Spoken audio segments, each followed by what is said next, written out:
fight for their liberation. GW Apparel, a clothing that speaks. Something for the kings, something for the queens. Visit uptsites.com and use promo code SLDG22 and receive 11% off your order. Peace. It's the Ticket Plug. We've been running an online ticket business for over a decade, and now we've created an easy way for you to do the same thing through our private ticket resale community. Joining our community will give you a way to flip your bread and generate profit income consistently. We provide you with all the tools, training, and resources needed to start your life-changing online ticket business. Zero experience needed. To join our ticket resale community, go to thetickettrap.com. Again, go to thetickettrap.com. That's thetickettrap.com. The Master's Table by DJ RP Beats and Sincere Love the God, now playing on the internet's #1 destination for true hip-hop. Introducing truthhiphop.com, a meticulously curated platform designed for connoisseurs seeking a superior quality of hip-hop. Immerse yourself in an unparalleled experience of 100% bar-heavy, authentically crafted, real hip-hop. Discover the essence of the genre, reminiscent of its golden era, now playing exclusively at truthhiphop.com.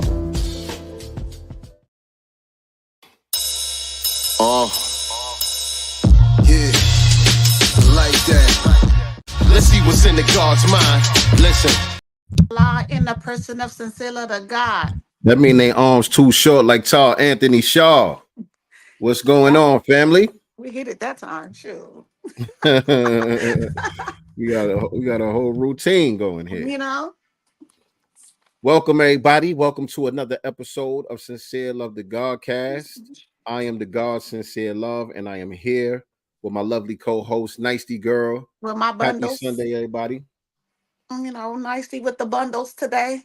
Yeah. The bundles is bundling. The bundles is bundling. There's 3 of them in here, by the way, because I got a big head, so I had to do 3 bundles. Got the baby hairs, babying. You know, baby hairing. Where you going? Where you going, by the way? Actually, I'm gonna go to the Powernomics thing tonight over at what is it called? You know, I can't never think of this church, Crenshaw something. But anyway, I'm going over there talk about the Powernomics. Huh? Crenshaw Mafia. Yeah, Crenshaw Mafia today. But yeah, I will be heading over there today. It's at 6:30. So if you are in the LA area, make sure you guys pull up and support, you know, the documentary about our master teacher, Dr. Claude Anderson. I am excited to see Justin Urban meet him and stuff. Yeah, that's gonna be dope. That's dope. I'm hating a little bit, man. I wish I was in LA for this one. Man. Y'all know we had Justin Urban on the show talking about the film. You know, this has been a highly anticipated film in the community.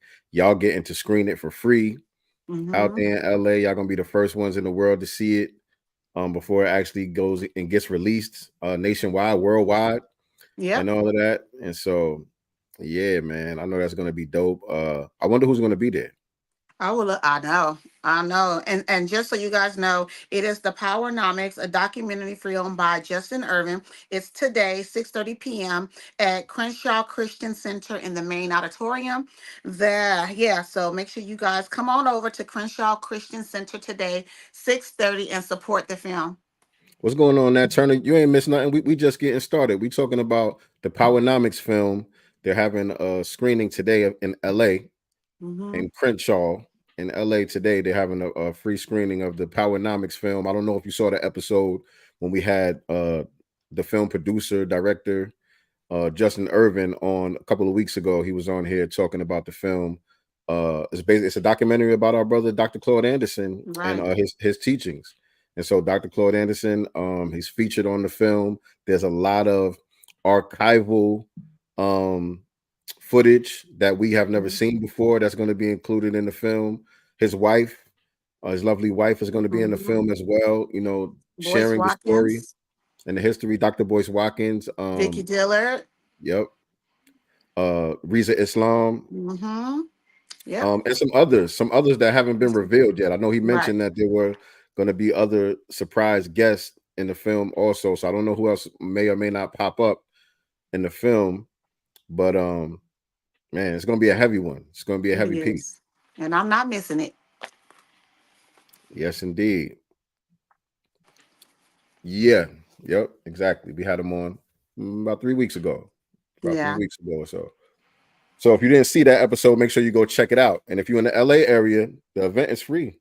The Yeah. event is free. You know what I'm saying? You don't got your hair done, throw a little hat on or something, and going down to the theater and go check out the film.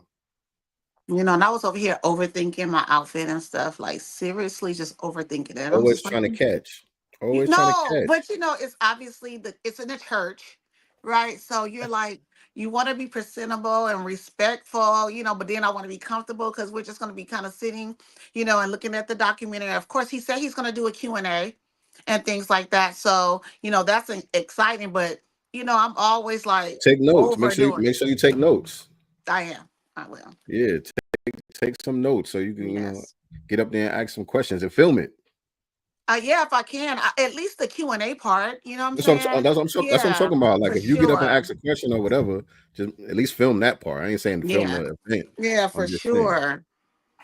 Texting me. yeah, yeah. We want to sneak peek at what's going on.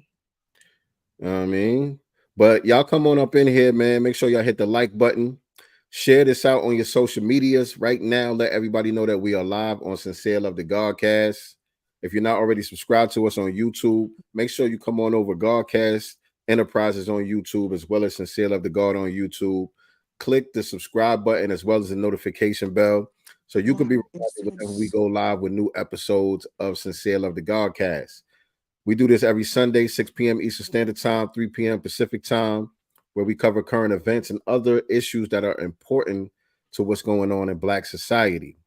Also Yep, yep. on Wednesdays, what we were just talking about, we had our brother Justin Irvin on talking about the Powernomics film on our weekly series called The Black Business Showcase. We bring on business owners, entrepreneurs, nonprofits, inventors.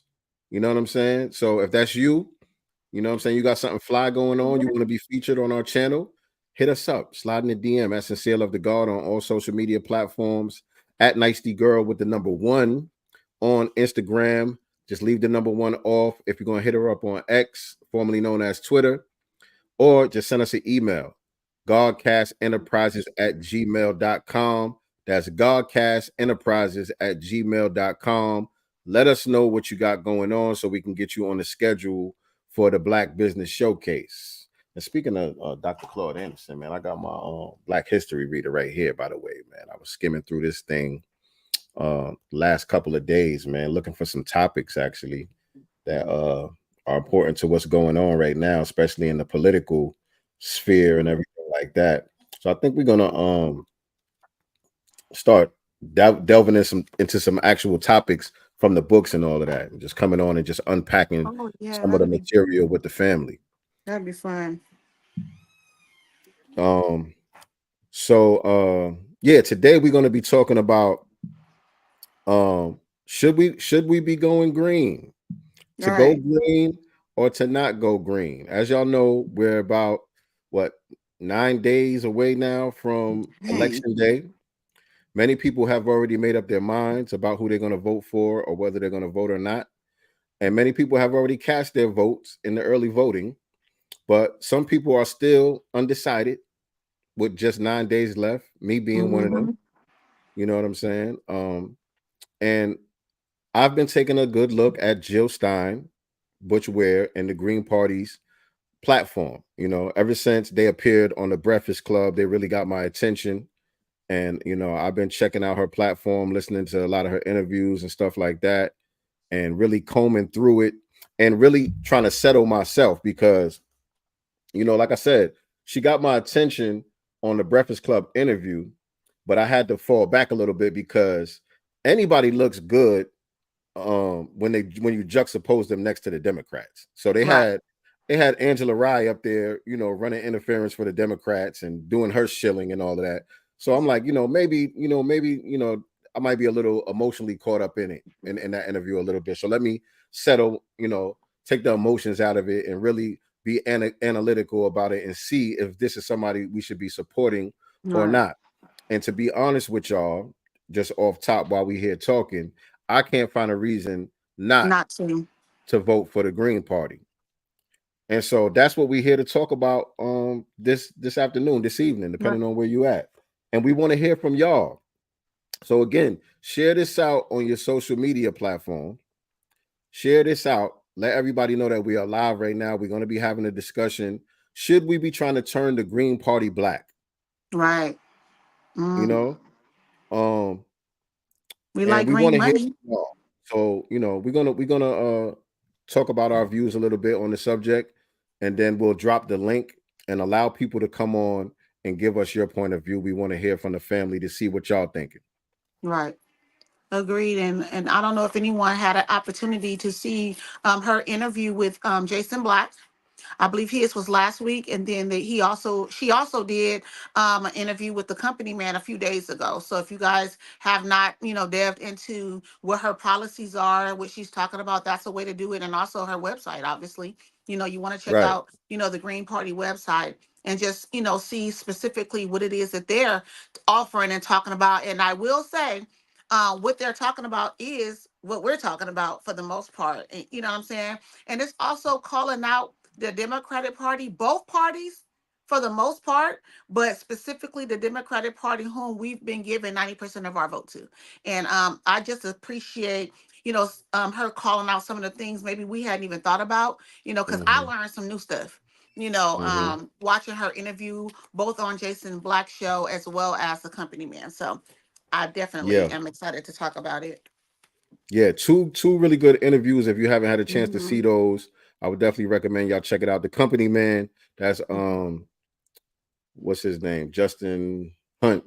Don't make me. Yeah, his name Justin Hunt. He was in the microphone check film, the hip hop Yes, documentary. But he has a dope channel talk covering a lot of hip hop issues on YouTube as well, called The Company Man. So he did an interview with Jill Stein. Very good interview.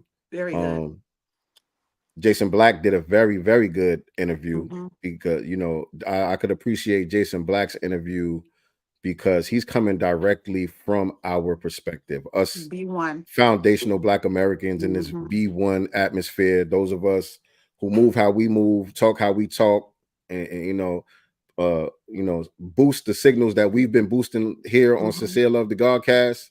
He was speaking directly to the things that we've been talking about from our perspective.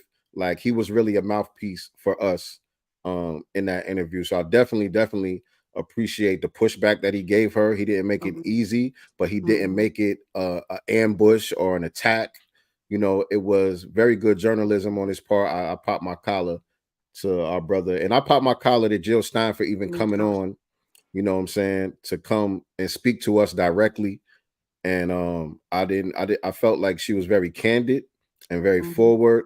She wasn't trying to be deceptive, in my opinion, about anything. Some people might feel differently, and that's why I said I want to hear from you guys. Some of y'all have seen the interviews that we're talking about, and you may feel different than how we feel.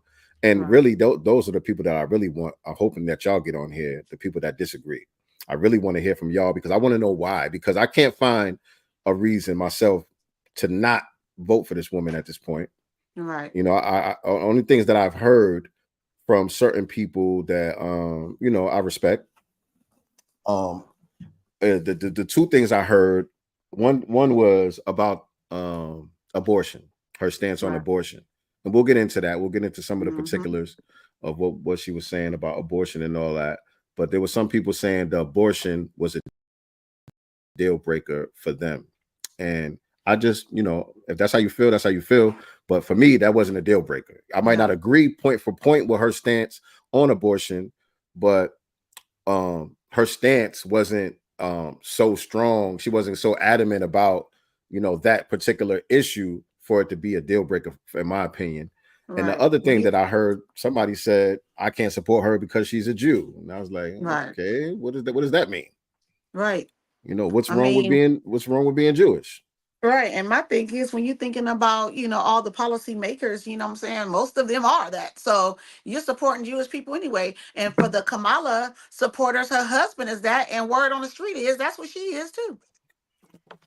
Yeah, right, I'm just, you know what I'm right. saying? So it's like, pick your battles. And that's what I was going to say as you were talking about the abortion thing. it's like pick your battles. Like, we're not going to agree with everything anyway. It's Right. impossible to agree with every single thing that someone is, offering. But the main things, what I'm saying, does the abortion thing outweigh all the other good stuff that she's talking about? Absolutely not. Not in my opinion. Not in No. my opinion. And so the thing is this, I'm going to start here. Like I said, we about 9 days away from this election. Many people have already made up their minds. Many people are in our Sphere circumference ain't rocking with the Democrats at all. You know at what I'm all. saying? Pretty much Kamala Harris, for the people that we speak to on these platforms, Kamala Harris and the Democrats are pretty much persona non grata. Ain't nobody really rocking with them like that. So Right. that's already known. And we could, we're gonna still beat the drum on why. We ain't gonna Hmm. take the foot off the neck or nothing like that. You know what I'm saying? And there are some people, a lot of people actually, more than last few times, have switched over to the red team and are going hard for Donald Trump. You know what I'm saying? Hmm. I'm seeing a lot of people, that are in our spaces who are saying, shit, I'm going to vote for Trump. And what I'm hearing mostly is people are voting for Trump basically as a protest Right. against the Democrats. Uh-huh.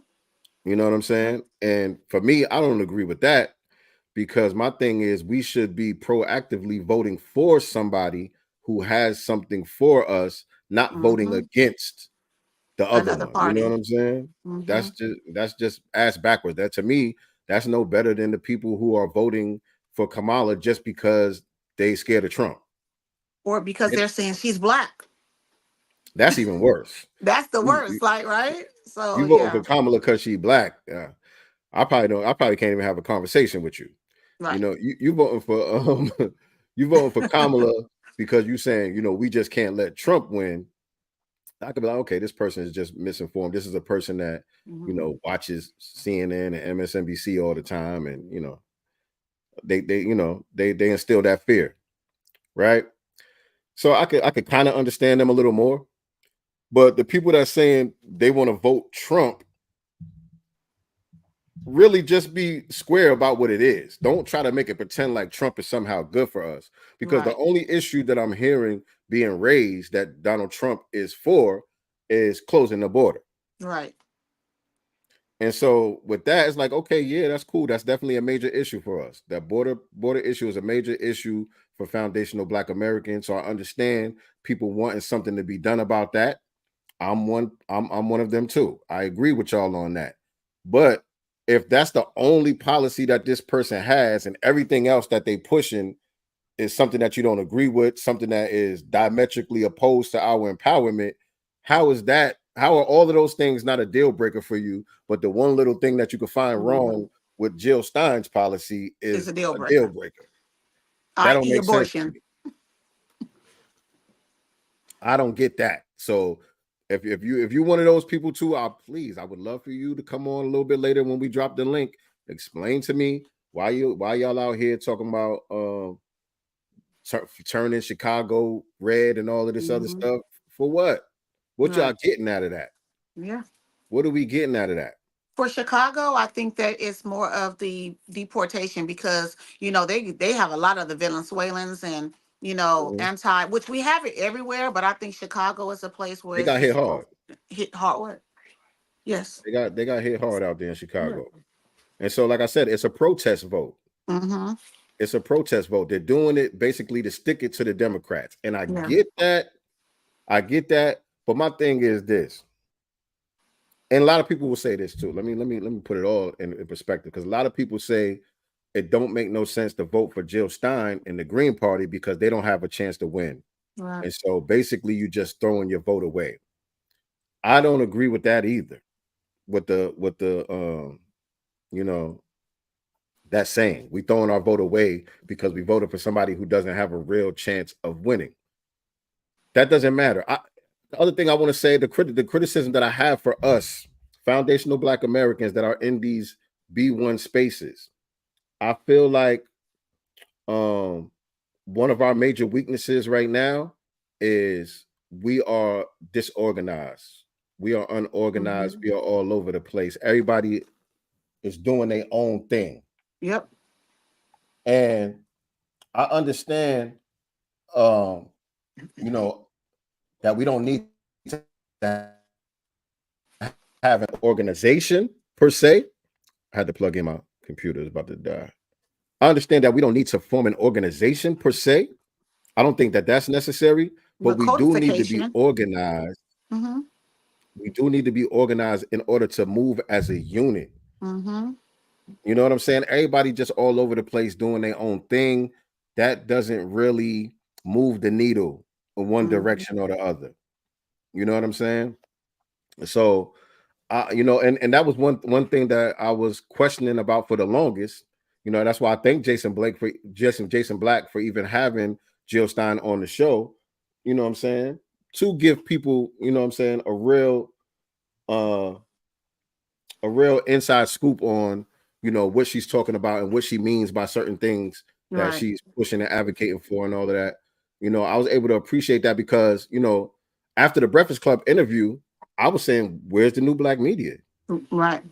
You know what I'm saying? I was questioning that, like, what's up? Why are we not talking about this? Because what I'm hearing sounds like what we've been talking about. Right. Am I missing something? If I'm missing something, let me know what I'm missing. Mhm. But don't just go radio silent. Right. Don't let's not act like this woman don't exist because she's Or talking that her talk. running mate. Or her running mate. You know? Right. Because also Dr. Ma'at has interviewed him. Yes. You know what I'm Yes. saying? And I So didn't I see was that full interview too. I forgot yeah. about that. When I saw some of the Mm-hmm. clips, she had Butch Ware on, who was Jill Stein's running mate. Shout Right. out to Dr. Ma'at. And I definitely want to check out that full interview also, because I know Mm-hmm. she asked some good questions too. Right. Yeah. Right. And so Mm-hmm. that was one of the things that had me a little hesitant also too, though. You know what I'm saying? Because I respect our guys, Jason Black, Professor Black Mm-hmm. Truth, Tariq Nasheed, people of that ilk. And so I'm like, if they're not saying nothing, maybe there's something I'm missing. Maybe there's something that I'm not peeping game on. Right. So let me fall back and see if I can peep game. And the more I'm peeping game, the more I'm buying into the Green Party, to be honest. The more game I'm peeping, it's still a vote against the two-party system, because that's what people are talking about. It's couch to me. You know what I'm right, saying? At the end of the day, because it's going to show that a lot of foundational Black Americans are not supporting either party because we have no tangibles on the table. So it's still, to me, saying we're not rocking with you. It's still a right. protest vote to me. But if we And do it in unison, if, like you said, if we are codified and unified on, and together on this specific thing, it can show, a huge wave in media, as well as both political parties. Like, wait a minute, they do have a lot of power. We do need them. You know what I'm saying? And they're tired of our.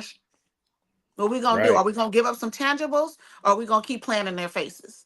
right. And look, I've been right along with the couch people. Mm-hmm. I've Because been I was I've on been couch. I've been right along with the couch people because you know I wasn't aware of any alternatives that were worthwhile as far as supporting. I took a look at what Robert Kennedy was talking about. It wasn't nothing really too convincing. He had some good stuff. He Yeah. did have some good stuff that I can agree with, but it was kind of all over the place. It wasn't nothing that had me like, no, nah, this our guy right here. Same thing with Cornell West. You know what I'm saying? There's some stuff that I could rock with. Then there's some other stuff that I'm like, oh, dude, no, that ain't Cornell, it. unfortunately, is not even as strong of a candidate, in my opinion, than Jill. Right. In my opinion, and I feel like that's kind of hard to say in a way because he is Black. You know what I'm saying? But I felt like, And he's a legend. yeah, yeah, but I listened to him the entire interview that he did with Black Alpha, Network, as well as others, and it's just like I feel like we're getting more of the Democratic Party, and Dr. then when Ma he, had him on too. Dr. Ma yeah, had him on too. I feel like his is almost like he's running because why? What is he running for? Because they're not letting him in something. I don't know. It's just it's Dr. not giving. Cornell West, what I see from Dr. Cornell West, and this is really part of our culture as foundational Black Americans. So it's not really a criticism, but we are evolving. You know what I'm saying? Mhm. Those of us in these spaces, we are evolving and getting more sophisticated with how we move politically and being more strategic. You know what I'm saying? But with Dr. Cornell West, he's still of our old tradition of being Right. humanitarians, Mm-hmm. justice for all. He wants Oh. to fight for everybody. You know what I'm saying? And I understand that as a human being. You know what I'm saying? I want to see justice for everybody. I want to see liberation for everybody. But as far At as the what I'm going to put expense of my who? energy behind, as far as what we have the ability to put our energy behind right now, we're a small group of people. Mm-hmm. You know what I'm saying? 43 million people. You know what I'm saying? We're a small group of people on the planet. When you look at the global issues, but even when you look at just us here in the U.S., you know what I'm saying? We're not that big of a group. We can't expend our energy fighting for everybody, especially when all of these groups have hostile entities among them that are against Mm-hmm. us. Right. You know what I'm saying? So, that's where Cornel West is at as far as what I could see. He's just, he's a humanitarian and he wants to fight for everybody. He wants to fight for poor people and all of that. And, Who's the we learn poorest from people? We're the poorest. and we learn from Dr. Anderson. It's a waste of time trying to get rid of poverty. Poverty is a given. Somebody gonna be Right. poor. So let's not sit here and try to fight poverty. Let's get black people out of poverty. That's right. Let's start there. You know what I'm saying? But trying to just erase poverty, that's not gonna happen. It's like you got up, you got down. You got rich, you got poor. Somebody gonna be poor. You know what I'm Mm-hmm. saying? So we should just be fighting to get black people out of poverty. That should be the fight, not to end poverty. And that's what Cornel West is on. So I'm like, his platform is not as strong as what I'm seeing from Jill Stein. And I'm saying Jill Stein in the Green Party because that's what she represents. But I Right. haven't looked at the overall Green Party, you know what I'm saying, everything that they got going on and all of the people that's involved, because I know there's a lot of issues there. But I'm just talking about her presidential platform in particular is what I'm kind of in favor of. I'm in favor of it. Mhm. You know what I'm saying? I'm honestly probably going to the voting station tomorrow to cast my vote for Dr. Green. Jill Stein. And be sure that you're checking when you're casting your vote, because there's several videos, especially in Georgia, if I'm not mistaken, when people are doing their electronic votes. Some have voted for Trump and it'll flip it to Kamala. So make sure you guys are being super careful with that, because there's some little shady stuff going on here. Yeah, yeah, yeah. And so, you want to talk about some of the issues that were I discussed do. in I those do. interviews? Yeah, so it was one that I did not know about, and this is from her interview with the company man, election reform, ranked choice. I didn't know anything about ranked choice voting, and ranked choice voting is basically if your first choice, loses the presidency, then it automatically selects your second choice. You know what I'm saying? So it's still giving you like a 50-50, versus. I don't know. I feel like it's like here versus here and here. I didn't know Hmm. anything about ranked choice. I did not know that a lot of that stuff has already been adopted in certain states. And it's something Hmm. that the Democrats support until we get to this part in the game, and then all of a sudden they don't want it, Hmm. anymore. So it's a lot of things that specifically the Democrats, not the Republicans, are blocking. Um, and then they're the ones who's yelling the most about democracy, but they're the ones who's stopping democracy for the most part. It's really not the Absolutely. Republicans. It's actually them. Absolutely. Yeah. And so with the ranked choice voting thing, what Jill Stein is talking about, she's talking about ranked choice voting as a solution to when they say, the Green Party, they're just vote stealers. They're just here to Right. steal votes away from the Democrats. You know what I'm saying? And also to get rid of the two-party system. So people don't feel like, you got to vote either red or blue. You can rank the candidates from the ones that you like the best to the ones, if that person don't win, who would you like after that? If that person don't win, who would you like after that? And it Right. becomes like almost like a bracket system. You know what I'm saying? So it's not, you got to be registered as a Democrat or a Republican and you vote red or blue.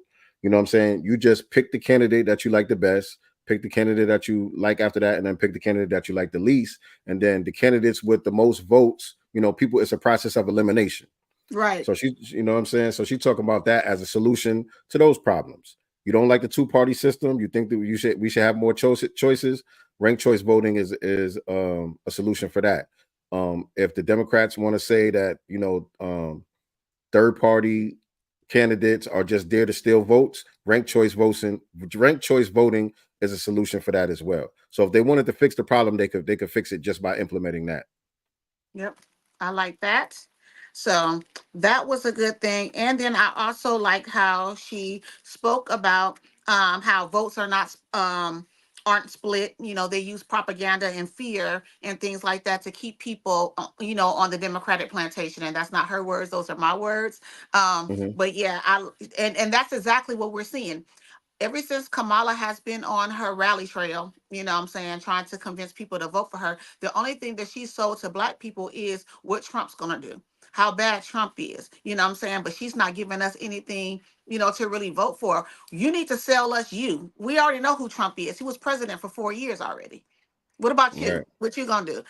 So I like the way that she breaks all of that down. And we haven't, you know, I don't think from anyone else outside of Geo heard anyone outside of New Black Media talk this way about the Democratic Party. And I feel like I appreciate that because we have been on this plantation. A lot of people think that they are so great. We do need to hear the other side. We do need to see all these policies they're blocking. Like she said, free speech. What I'm saying? They're the ones who civil liberties. They're the ones who's for that cop city out there in Atlanta. This isn't Democrats that's doing that. This is I'm sorry, the Republicans. This is the Democrats. Right. Absolutely. Absolutely. Yeah. And that's right. That's And Project look, 2025 now. And look, I'm evidence of her response when they ask her, what do you say when they say, you're stealing votes away from the Democrats or whatever. And she goes into her spiel about most of the people that decide to vote for the Green Party are people that weren't even going to vote otherwise. Anyway. That's me. That's me. I was going to vote for the couch. Mm-hmm. So it's important for people like her to have her voice heard and her platform be put out there so people understand that there is another choice. Because there are many people like myself who just were not going to vote. You know what I'm saying? And so here's the reason why I think we should be doing it as a block, as a family. I Mm-hmm. think I think turning the Green Party black is a better idea than the couch. And here's why. Because if we go out and it's similar to what the Muslim community is doing out there in Michigan with the non-committed vote. Mm-hmm. It leaves receipts. It leaves a traceable track record that there are a number of people out here who care about these particular issues. When we choose the couch, yeah, that allows the Democratic Party to crash and burn because they need our numbers in order for them to win. And so that's good. That allows the Democratic Party to crash and burn. But if we vote as a block for the Green Party, that still allows the Democratic Party to crash and burn, but it also puts on record what issues we actually support. It also shows that all of these black people out here actually do care about reparations, do care about she's talking about raising the minimum wage to $25. She's talking about ending these wars in the Middle East and all of that, and cutting the military budget in half to use some of that money to create better schools in the communities and all of that. Right. You know what I'm saying? So it shows that there are people out here who do care about these issues, because when we stay home, there's nothing to trace. Right. There's nothing to trace or track. They just say, oh, those are non-voters. You know what I'm saying? These are people who are not engaged politically. But when you do a non-committed vote, or if we vote as a block for a third party like the Green Party, that shows on record all of these people who normally would be voting blue all shifted over here. Why? That creates a discussion. And so I heard somebody say recently, and I think it was at one of Dr. Watkins' events, one of his annual National Black those events that he has. Forgot what it's called. But I heard somebody speaking recently. I don't know if it was new or if it was something old that he posted, but she said something like she said, we win by raising the issues. Right. So it doesn't necessarily mean that the party that we vote for, the person that we vote for, has to win the election in order for it to be a win. We win just by raising our issues, putting our issues out there on the major platforms where it can't be ignored. That's a win right there. And so if we were organized and moving as a unit, and instead of all of us saying, you know, some of us saying we're gonna stay on the couch, and some of us saying we're gonna vote for Donald Trump. You know what I'm saying? If all of us were moving in unison to say, you know what, this party right here is for reparations, and we're gonna get into the reparations discussion that she had with Jason Black, because to me, she's talking about specific lineage-based reparations for us. That's what I heard in the conversation. And so, yeah, we can talk about it right now. But let me just finish the point. It shows on record that these are the issues that we care about. When we stay home, we know why we stayed home, but there's no traceable record of why these, you know, all of these people didn't show up to the polls. It just shows that we didn't show up to the polls, and that's it. But it doesn't really leave any receipts. So now about the discussion that right off top, when Jason Black interviewed her, right off top, he asked her, how do you define reparations? He didn't say, do you support reparations or do you not support reparations? He said, I already seen your platform. I already heard the Breakfast Club interview. You say you support reparations. How do you define reparations? And I think I have the clip. Let me see if I could play this clip and we can get into it. Yeah. This is the clip that you sent me yesterday, so that should be it, right? And it's all about that.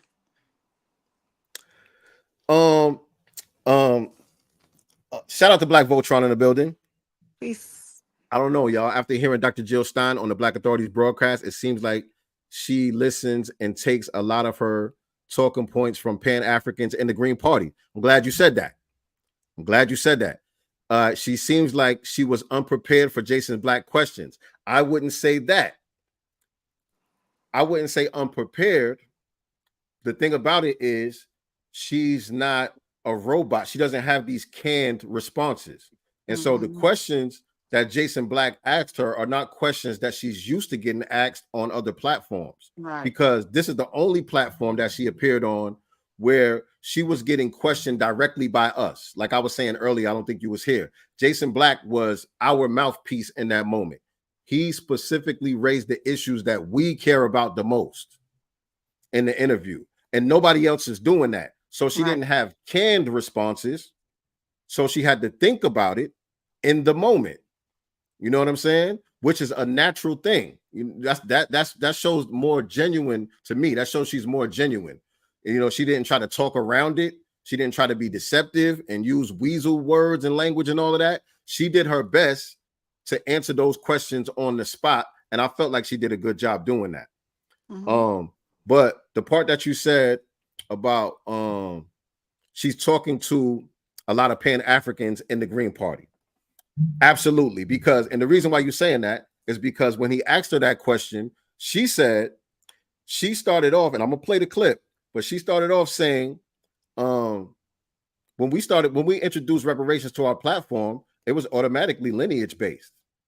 And she had it lineage based, being totally unaware of our conversation about delineation and all of that. Yep. That was just the natural thought process. Pay the people who are old. You know what I'm saying? Pay the people who are old. The people who are not old, that's not who we're talking about. That was her natural thought process. But like you said, she got pushback from the Pan-Africanists who are in the Green Party, and that made her pause for a second, because her thing is, okay, as a white woman, it's not my decision to make. I need to listen to Black people. I need to listen to Black people. And so when she's hearing from those so-called Pan-Africanists, those neo-Pan-Africanists that are in her ear, she's thinking she's hearing from Black people. And she's like, okay, well, if that's what y'all say, maybe I need to consider that. You know what I'm saying? And so that makes sense to me. And this is the reason why I say we should be turning the Green Party black. And when I say we should be turning the Green Party black, we should be turning the Green Party B1, because another thing that she said on the Justin Hunt interview, the company man's interview, she talked about how COINTELPRO is still alive. Yep, she sure And did. how easily her party and her platform can be infiltrated because they don't have a lot of money. You know what I'm saying? They haven't been around for a long time. They don't have those protection mechanisms in place to That the two-party system has. Right. They don't have the mechanisms in place to combat the infiltration. So she said, we're easily infiltrated. They can easily send bad actors amongst us. And we've been talking about in these spaces how a lot of the Pan-Africanist movements were COINTELPRO. The whole time.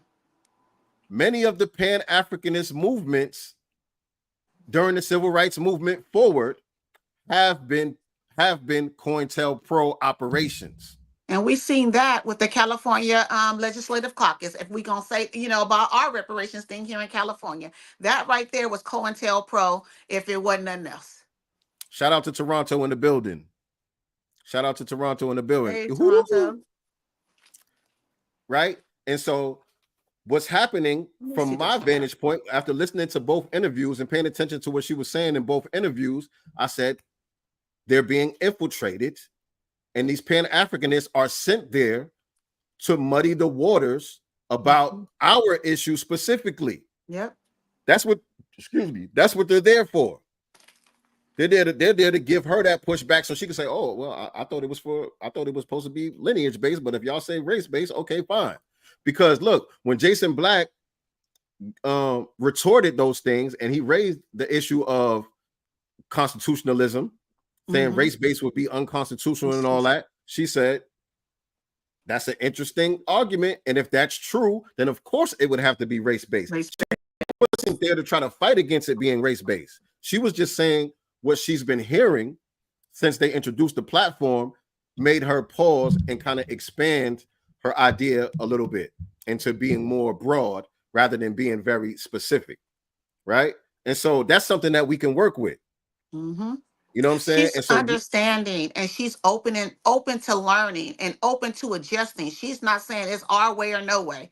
You know what I'm saying? Which is something that I appreciated from both conversations. If it's something that she does not understand, she doesn't automatically say, well, we can't do that because that's what we get from the Democratic Party, right? She's open to learning and changing things as need be. And that's a good thing because we do need someone that is open to making adjustments as it pertains to our lineage.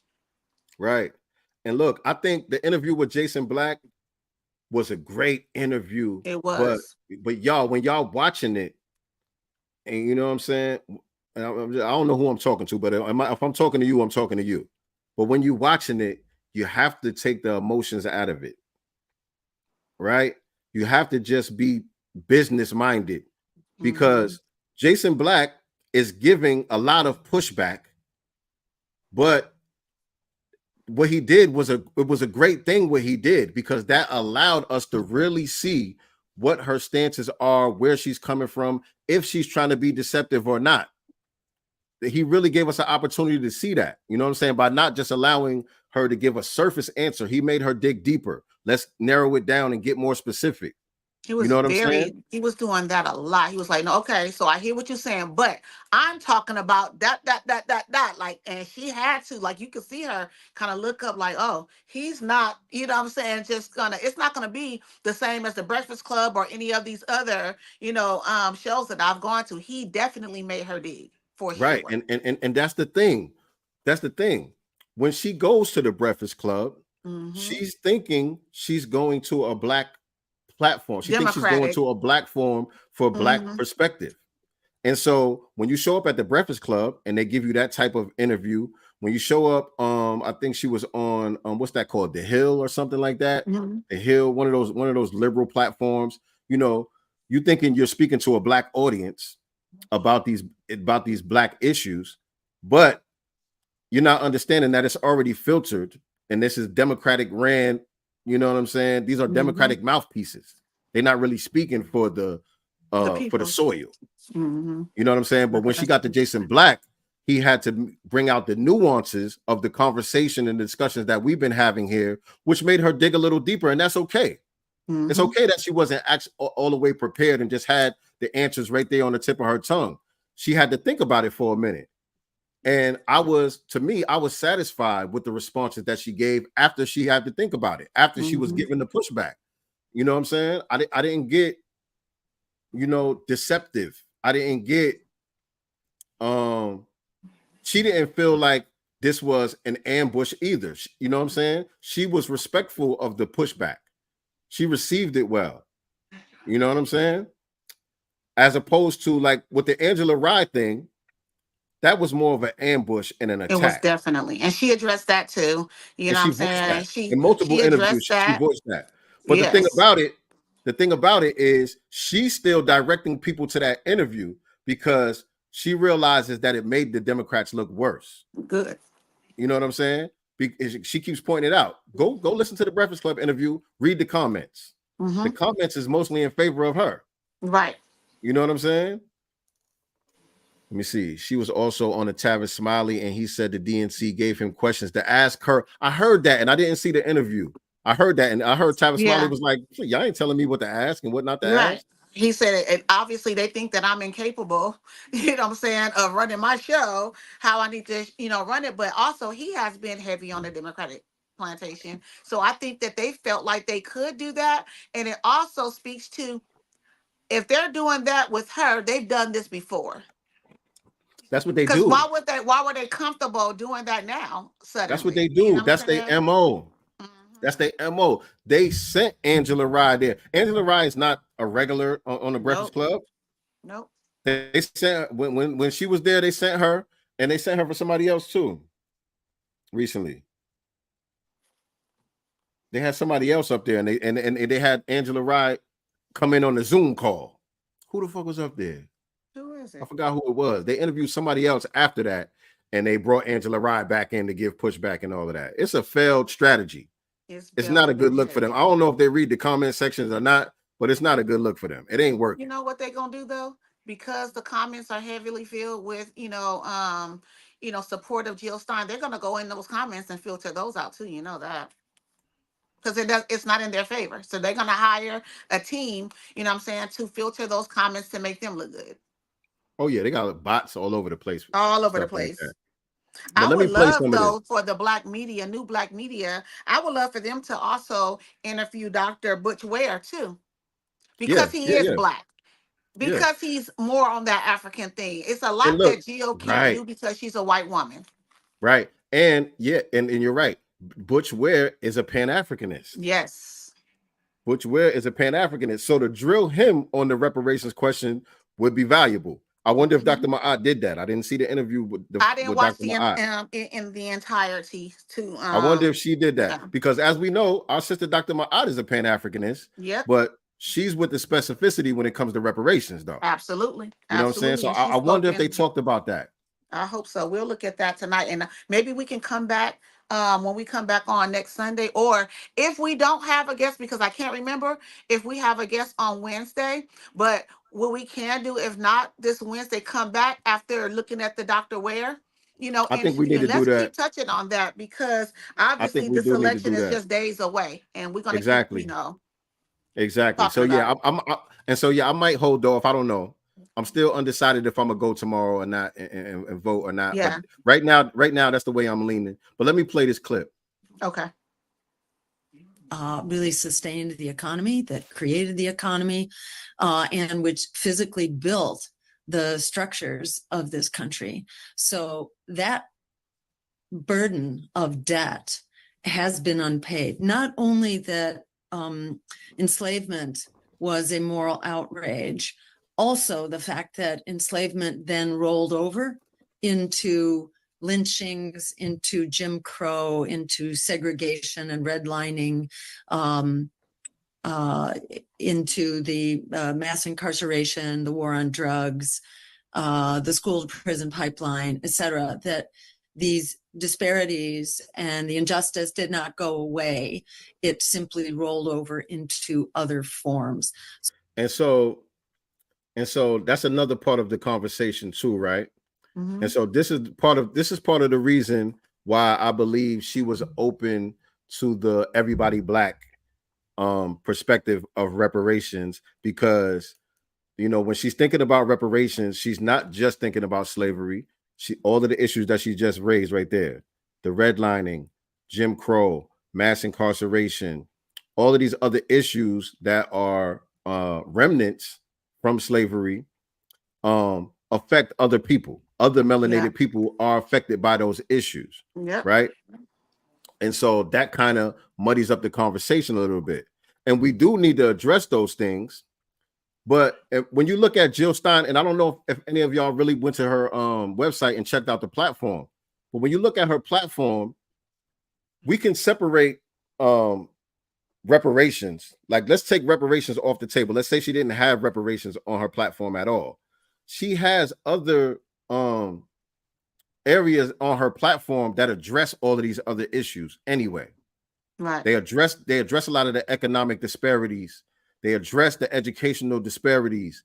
They address some of the medical issues and all of the other issues that affect us, that are remnants from policies that came after slavery. So those things are already addressed in other areas on her platform. So all we got to do is make her understand that those are issues that are remnants of slavery, but they can be addressed separate and apart from reparations. Reparations is something that we need to deal with strictly about slavery, because that's where the debt is owed from. The economy of this country was built for free from the enslaved people who are our ancestors. And that's where the debt comes from, of reparations. So that's a separate issue from some of the other things that she just mentioned, although it's connected. Right.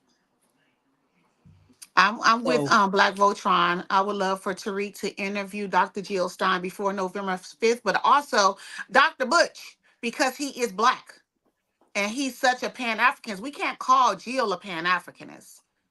I think that he needs to be pushed more on those issues than her. And another thing too is with their platform, their number one issue is the war in Gaza. Yeah. That's their number one priority, is about the genocide, stopping the genocide in Gaza, right? And I don't have a problem with that. I believe they should end the war, and I believe that they should stop the genocide in Gaza. So just because that's not my number one issue doesn't mean that's a deal breaker for me, because right after they talk about that, the very next thing that they talk about is reparations. You know what I'm saying? So I don't think we're going to find a candidate in any party that has all of our issues at the top of the platform, and they don't got nothing on there that we can't disagree with. So like you said earlier, we kind of got to choose our battles a little bit. Right. As I see reparations, I see it as both a debt owed for labor abused and uncompensated, as well as the ongoing horrendous burden of disparities. So that debt, that economic debt for labor unpaid, has been calculated to be approximately $13 trillion. And we define reparations as the repayment of that debt owed in cash payment. AKA cut the check. Cut the check. She ain't talking about no education. She ain't talking about no programs, no vouchers. You know what I'm saying? They ain't talking about no studies. He said, from calculations I've seen, $13 trillion, and we need to start paying people. Right. Right. And as far as the war in Gaza and stuff like that, the U.S. is funding that war. So if we, put an end to that war in Gaza, that's more money freed up for our reparations. That's how I look at it, because there's billions of dollars funding that war. Right. And since we're talking about that, let's talk about that a little bit too. Because I saw today, on one of the screens at the gym, there was an attack today. Israel attacked Iran today. Wow. They're fighting still in Gaza. People are dying every day on both sides over there in Gaza. They attacked Iran today, and they went into their airspace. One of the attacks was from within their airspace. They sent some missiles from outside of their airspace, but they also infiltrated their airspace and dropped a couple missiles send a big message to Iran. They're also dropping bombs over in Lebanon. Like we literally on the brink of World War III with the red team or the blue team is going that way. That's the same trajectory with either one of them. And that might not be our main priority as foundational Black Americans, but that is something that definitely affects us. You know what I'm saying? Especially if you're talking about nuclear war. You know what I'm saying? It affects us on the economic side, like the point that you were just making about, you know, it's our tax dollars that's funding that money that could be going toward us is going to fight these wars and all of that. So that's one aspect of it. But when you get into, you're talking about, you know, Iran has nuclear power. Yeah. Russia, China, or, you know, the US, Israel, all these different players have nuclear power. You know what I'm saying? So when you talk about the effects of a nuclear bomb being let off, they have something called what's it called? The nuclear winter, meaning the after effects of that bomb being let off. That's going to mess up the entire planet, because we look at a lot of times we look at it like, well, it's not going to happen over here. So, you know, that's some shit that's going on over there. But even if it happens overseas, the nuclear winter is going to affect our food supply. It's going to affect our water supply. It's going to affect our air quality. You know what I'm saying? And nobody is talking about really ending this shit besides Jill Stein. Right.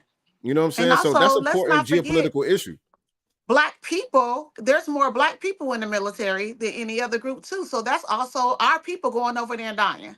Right? Why do we want to continue to send our people over there to fight these, you know, wars and come home in body bags too? I'm not, you know, my best friend's son just went into the military 1 year ago.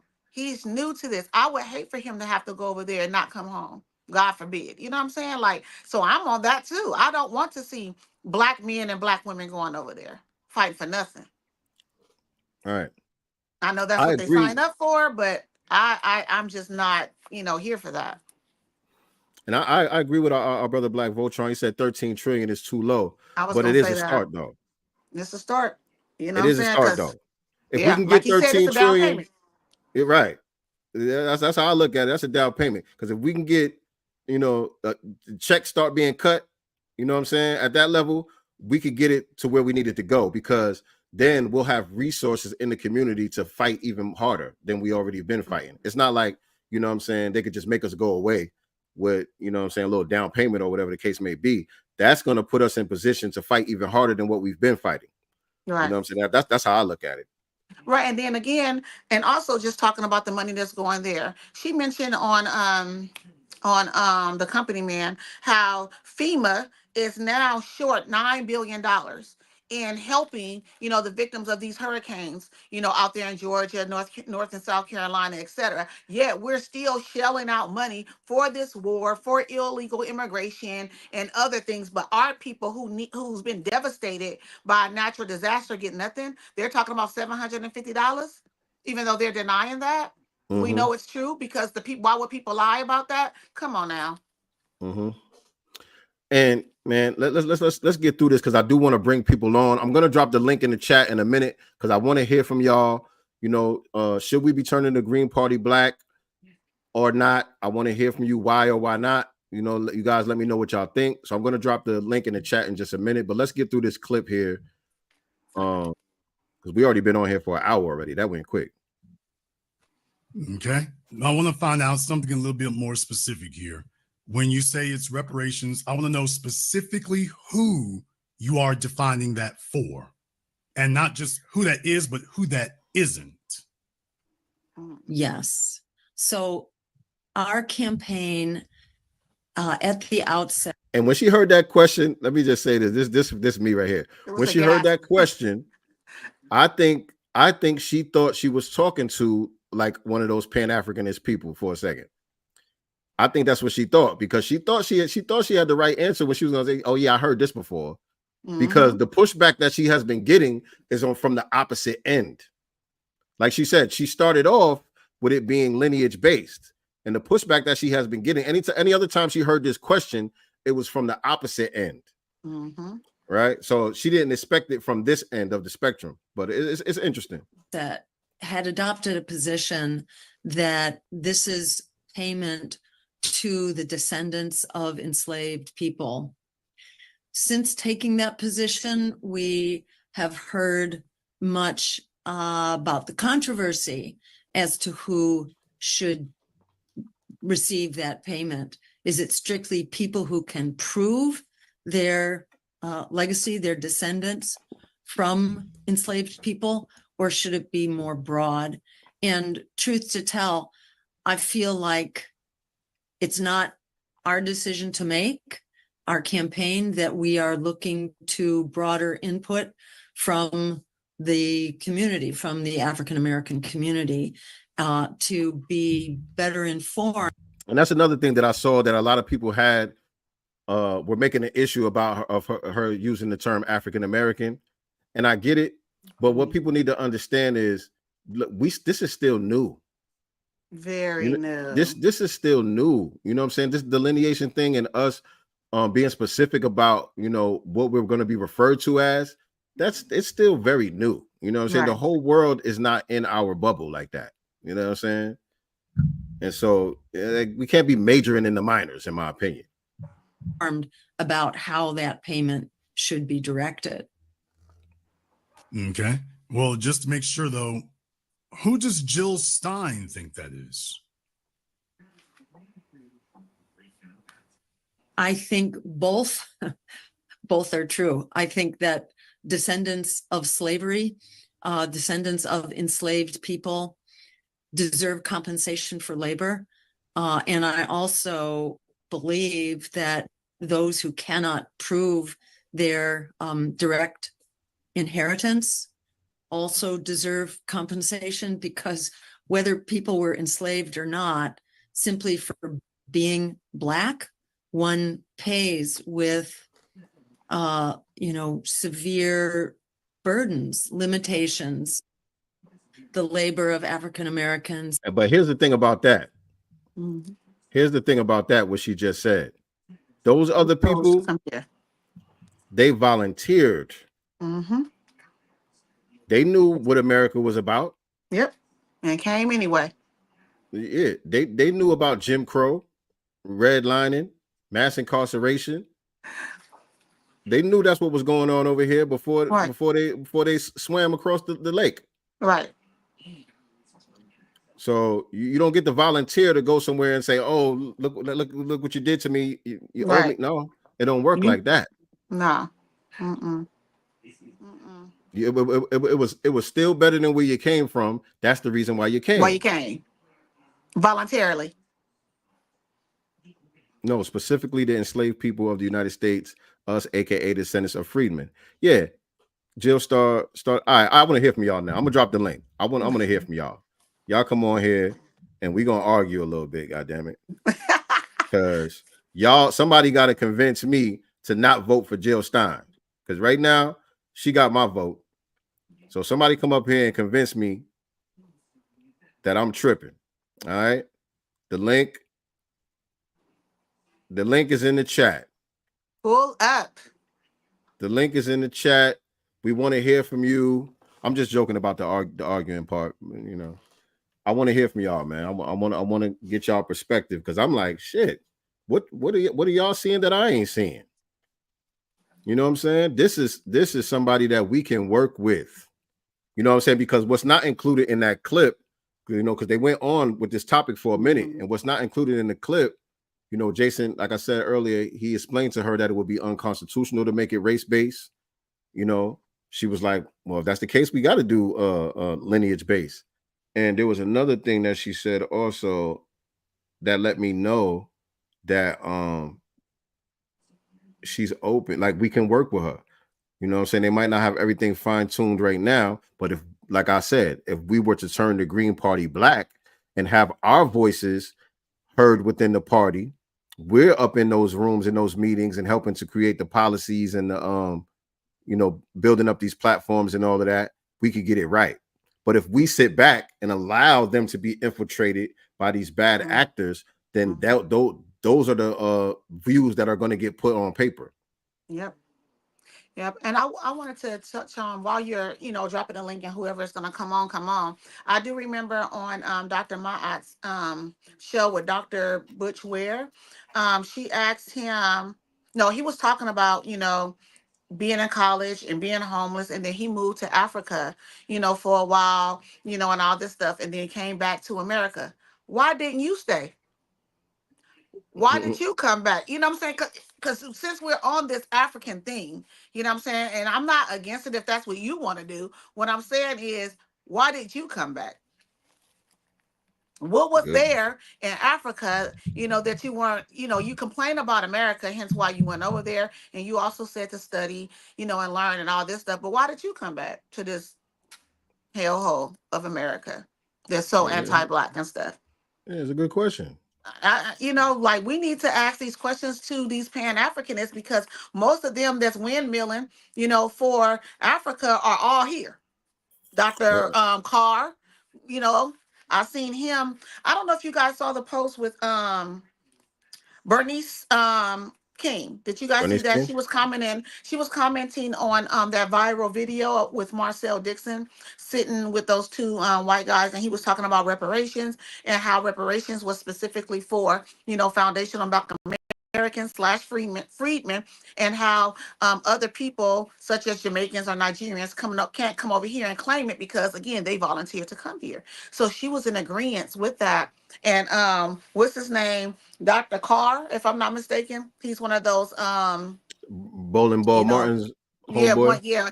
He tried to give her pushback on that. Let me see if I can find it so I can read it specifically for you guys. Cause it's like, dude, go over there. Right. I'm sick of you too. Right. Just because you put this dashiki and shit on, you're still over here. Go over there. Right. And Move. the other dude too, that Jason Black, he interviewed him before, that he's part of the Green Party. He's one of these neo Pan-Africanist dudes. I forgot his name. Aja something or other. I forgot his name. Y'all know who I'm talking about. He's on that too. He's on that too. He's always saying dumb stuff on Twitter whenever we talking about reparations specifically for foundational Black Americans and all that. He's always trying to make everybody else's issue a Black issue. You know what I'm saying? Just nonsense. Okay, here it is. I found it. So she says she's replying. What did I tell me Hey, I man, did link and come on up in here. I want to hear from y'all. Right. Come on now. Don't be scared. Go ahead. So she's responding to this viral post that Marcel Dixon did. And it says the concept of reparations is not based on race. It is based on status. In his book, Where Do We Go From Here? Chaos or Community, in the chapter Racism and the White Backlash, my father, MLK, stated, a society that has done something special against the descendants of slaves for hundreds of years must now do something special for him in order to equip him to compete on a just and equal basis. Here comes Dr. Carr, y'all. Doesn't his novelist construction of Blackness turn its whole back on Dr. King's global vision of social justice, especially as articulated in the concept of the World House? Wouldn't Dixon's deal for this idea intervene Dr. and Mrs. King's lived solidarity politics? First of all, Mrs. King was against immigration, Dr. Carr. Mm-hmm. So Yes. he's trying to basically say they were for, global Black people, what I'm saying, getting some compensation. But he was very, very specific But the thing about is who that this. were before. But the thing is this. Just because you're advocating for a debt that is owed to us specifically doesn't mean you're not for global liberation of Black Right. people globally. You know what I'm saying? That doesn't mean that. I'm still with liberation for Black people globally. I want to see Black people everywhere doing good. When. You And know she what I'm saying? responded. She said, thank you, Professor Carr.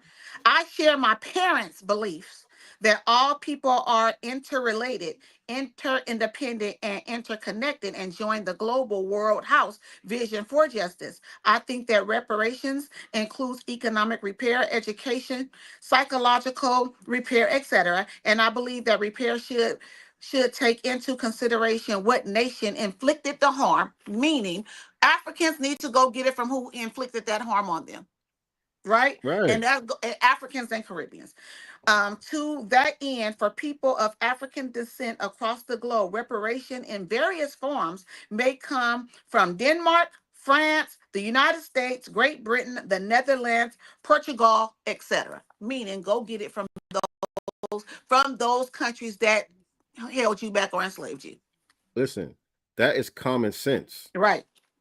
That is common sense. The only people who are saying otherwise, these are COINTELPRO. I'm convinced. Mm-hmm. Anybody else that's saying otherwise, they were sent with that garbage. That nothing.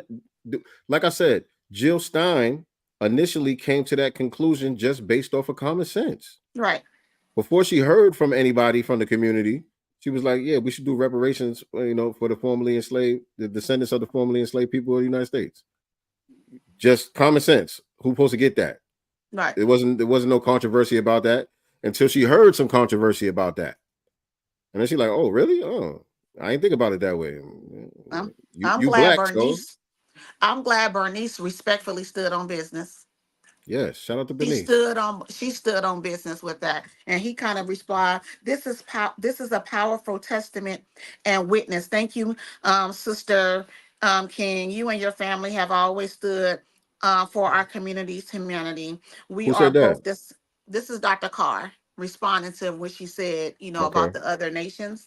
He said, we are both descended from those held captive in this country. You help us understand that connections only strengthen our respective struggles.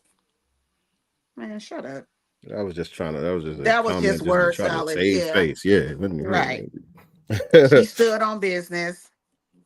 Right. Shout out to Bernice King on that one, man. Yeah. And for the most part, you know what I'm saying? She's not like them damn sons, MLK the third and all them. I don't know. Ooh, that waterhead dude. Ooh, Oof, Lord Jesus. And Malcolm said the same thing too. StreamYard is tripping. It won't let me download it on Safari, Chrome or the StreamYard app. Wow. I don't think you have to download anything. Are you on a phone or a computer? You shouldn't have to download anything. You should be able to just click the link. It should bring you right backstage. But yeah, Malcolm said the same thing, man. When he was debating one of them waterhead bourgeoisie niggas back in the days. And they was talking about the Puerto Ricans and all of that. And he was like, man, this conversation is going to those who were enslaved in this country. Right.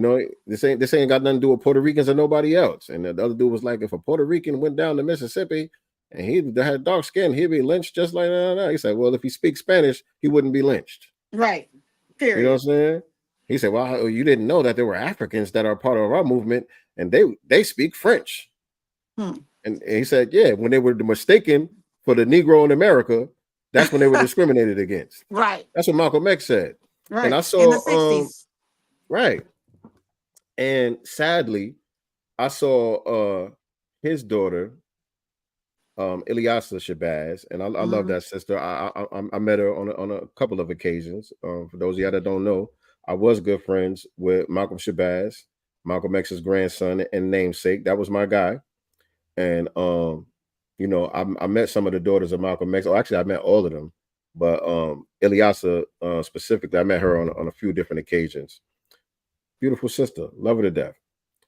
But I seen a post that she did on Instagram recently. She posted a clip from her father talking about voting, and he was saying, I think it was from the Ballad of the Bullet too.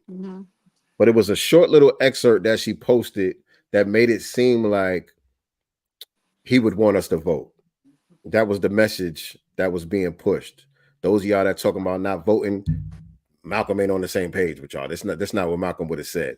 But there was a lot more to that Ballad of the Bullet speech. There was a lot more context to that Ballad of the Bullet speech. That was the same speech where he was saying, us voting for the Democrats, we political suckers and all of that. Right. That was the same speech. But she took one little excerpt where he was saying, something about, if somebody can immigrate from this place or this place and they can do this or that, ain't no reason why you can't get out and vote. It was just a small little piece where he said something like that. And I was like, that's not in context, my Yeah. sister. That's But not in most of us context. have looked at that video in its in entirety multiple times, because I have over the years, just multiple times, multiple times. And one, I just love it. I love what he's saying. It just, it makes you think about, they were talking about that, then, and I'm experiencing it now. You know what I'm saying? With the new black media and how they're talking, what I'm saying? And just learning, more and more about the political realm. You know what I'm saying? So I listen to that speech over and over again in its entirety because I love it. And I love the message, and I It just don't want to resonates. forget. It resonates. It, I don't ever want to forget that. it resonates, man. It is valid and pertinent to everything that we're talking about right now. Everything that he was saying at that time, it applies right now, Right today in now. 2024, with this And upcoming imagine, election in 9 days. right. And imagine had we got codified then, what I'm saying? We would be politically now, had we were listening to them then. Yeah. Had we not been infiltrated. Mm-hmm. You know what I'm saying? So she basically remixed Malcolm's message. She kind of did. She kind of did. I ain't gonna lie, she did. Listen, we seen the Democrats Yeah. got a lot of them on the plantation. They wheeled out. You know what's offensive to me too? Obviously everything that they do, but wheeling out a bunch of millionaires and billionaires to tell us who don't have millions or billions in the bank, what I'm saying, to vote for these people that have been subjugating us, for 60 years. It's crazy Right. to me. Like, you and your children are good. Your children are rolling with security. Our children aren't. You Right. know what I'm saying? Your children are behind the gates. Our children aren't. I don't know what just happened. Nice to you. You're in the matrix. I dropped the link again in the chat, y'all. I dropped the link again. If you want to come on and give us your feedback about whether we should be going green or not, click the link in the chat. I don't know what's going on with my brother Black Voltron, but he's not able. He said he's trying to click the link, but it's supposed to automatically just bring you backstage. You Right. shouldn't have to download anything or nothing. I know that they do recommend, I think it's Chrome, right? They recommend the Chrome browser, right? I don't know. It is. I think they don't recommend Safari, if I'm not mistaken. It might be one or the other. I don't know if I got that. I'm on Chrome right now, so yeah, it's Chrome. They recommend using the Chrome server. So that should work just by clicking the link. That should bring you backstage. But I wanted to talk about, but yeah, if anybody wants to come on, click the link. The link is in the chat right now. We want to hear from y'all, man. I really want to hear some of y'all opinions about Jill Stein and the Green Party. I need somebody to convince me to not go cast my vote. What's up, Don? But yeah, I did want to talk about some of the stuff that we've been seeing on the campaign trail with Kamala and Trump. As y'all know, the Democrats, they've been bringing out all the big celebrities, Usher, Lizzo, Eminem, Beyonce, and Kelly. Okay, let's talk about why they has Kelly looking like her stud husband. Yeah, that was. I was the looking at optics, you that shit. guys. I was like, is she supposed to look like Beetlejuice right now? Is Right. was that intentional? What the hell Kelly Rowland got on? Right. But Billy Porter always got on a dress. Listen, I love Kelly Rowland. Me too. And Beyonce. You know what I'm saying? And it's like, I'm not even mad at them for doing what they do. I am. Because honestly, I don't even think it's effective, to be honest. It doesn't matter if it's effective or not. Don't do it. You can always decline. I decline. I'm busy. No. Okay, I'm tell not me going why. to mislead Tell my me why you people. mad though. Tell me why you mad at them doing it though. Why you mad Because at they them don't doing have to do it. Because they don't have to. No, that's not an answer. That's not an answer. There's a I'm lot of stuff mad. that you don't have to do. You ain't have to get them bundles. You ain't have to get them bundles. I didn't. They don't need. Okay, she doesn't need the money. She doesn't need the money. Come on, man. But look, Okay, all right, whatever. You mad at them? I just ain't mad at them. I'm I like, like okay, they doing what's expected. I expect them to do that. You know what I'm saying? I don't have B1 expectations of Beyonce and Kelly Rowland. Like, you know what I mean? What else do I expect from them? Of course they're gonna be Democrat. They remind me of like some of my family members. I ain't mad at my family members. That's just how they is. You know what I'm saying? They're they're gonna vote blue. younger though. Like, and the thing about these people is they We know got they're young family easy. members that's on that too. It ain't just the I old do. ones. I know I do.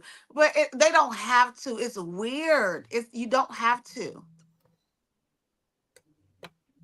I don't like it. I'm mad about it, and that's just it. I don't like it. I don't like it. And I want to read a tweet from Donald Trump a couple of days ago. This was Friday. But Was this? hold on to that. Hold on to that for a second.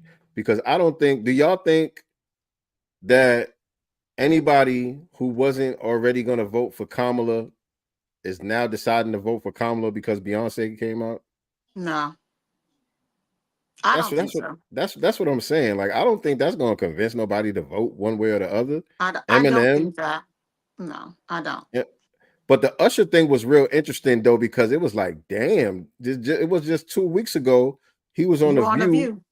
talking with Mhm. sense about, I don't really get into all of that. You know what I'm saying? That's a political thing. I think people should vote for, whoever they feel like, And they said, "Well, in we their got best you on these interest. Diddy tapes. These Diddy tapes are gonna come out I mean, soon, and I mean I would hate, something. to see, have your medical records and all this other stuff that's been alleged come out, Usher. So we're gonna really need you to come out here and tap dance for us, sir." Yo, I mean, that sounds like some conspiracy theory type shit, but explain to me how you go from one stance to the other, and I mean, In two way weeks. extreme, because Hmm. Usher was up there talking about, I love me some Kamala now. Right. Kamala, oh, I just love Kamala Harris. Eyes bucking. Eyes bucking. How you shift like that? Like, it gotta be something. It gotta be something. Like, I'm like, damn, Right. that escalated quickly. But okay, so the reason why I get upset, one, is because a lot of them, and I'm not saying Beyonce and Kelly specifically, but a lot of the Democratic shields, the celebrities that they want to use, such as, Uncle Puke, as one, Plies and stuff, they're very disrespectful. DL Hughley, these are some very disrespectful Democratic shields that push for her. Have you all guys also seen that video of the white woman, at a Kamala rally screaming and yelling at another white lady's child that's in a stroller's face? Oh And yeah, that was crazy. here come some mammies, some black mammies, kind of trying to de-escalate it, pushing her back like, oh, don't do that. My thing is, let white folks do white folks stuff. Sit your black ass down and stop trying to be Captain Save-A-Ho in white business. We don't want them in our business. You stay your ass out their business. I didn't look at it like that, to be honest. I I I, I, I I I, do. listening to you, I feel where you're coming from with it. But when I saw that, what stood out to me, who we are as a people, because that sister was the only one out of that whole crowd that intervened. That's a natural reaction for black people. We're not going to let I no agree. kid get harmed. It don't matter if it's a white Listen, kid, black kid, whatever. We just not going to allow no kid to be harmed in our presence like that. And it was just a glaring thing, because she was like the only black person it was in two. that video. It Maybe there was was two. maybe one other black person. I didn't see no Hmm. other black people in there. Hmm. But everybody else, it was just another day in the park. She was the only one that was like, what the hell? And We're not the intervened. type to allow people, or especially children, to get harmed. However, they are going to allow ours to be harmed. They didn't see nothing. I don't know. I came in and he was already on the ground. I didn't see.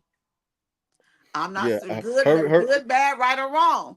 I'm saying stay I out understand. of white business. That wasn't our business. Just I wasn't our thought her business. I thought her They'll figure reaction it was a out. very natural reaction Very natural. for a black woman. And listen, I would have been cringe, but I'm not. I wouldn't have.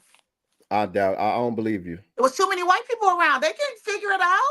I don't believe you. That sound good watching the video I'm telling and you, and I'm and, and thinking sorry. about it. If you I were would have been standing right talking to other there, people and they're like, oh my I don't God, what believe is you. wrong with this Karen? Like, how dare she? This I woman, don't believe I that. would have been telling the mother, slap this. You know what I'm saying? Girl, put hands on her. Grab your baby off that stroller and swing it on this bitch. Or so, I would do that, but all that jumping in the other lady's face, like, because had that lady jump back in that black woman's face, you know what I'm saying? Where that woman had to retaliate and do something, guess who the police and everybody else gonna attack? I understand. Yeah, so I'm You're not. not wrong. You're not wrong, but I'm just saying in that moment, I believe you would have had the same reaction as that sister. In that I moment, would have if talked that to the was you people standing around right me there, and you would and the have did mother. something. I would have I told don't the mother believe to that. slap the bitch. Slap that bitch out your child's face. When she Noah, kneeled is that your down, name? and got in that baby's face, the mother should have took her foot and kicked her in it. Her face was right there at foot level. She should have took her whole shoe and knocked her down. She wouldn't have had the opportunity to get in my child's face. Yeah, I that would shit was have not crazy. needed. I wouldn't have needed anybody to intervene outside of ripping me off of her That about was my crazy. child. That's a baby. She was Ain't no yelling at way. that damn baby like that. I said, "What the hell? Like an These people, animal. man. Like an animal. Yeah, they would These have had people, to rip man." me off her. But black people, mind your black business. Because let's be clear also, when black people are getting harmed, how often have we seen posts that say black people put those phones down and help your people? But as soon as Becky is having a moment or whatever, we want to jump in with our cape or whatever and save the damn day. But when it comes to your own people, you got a phone.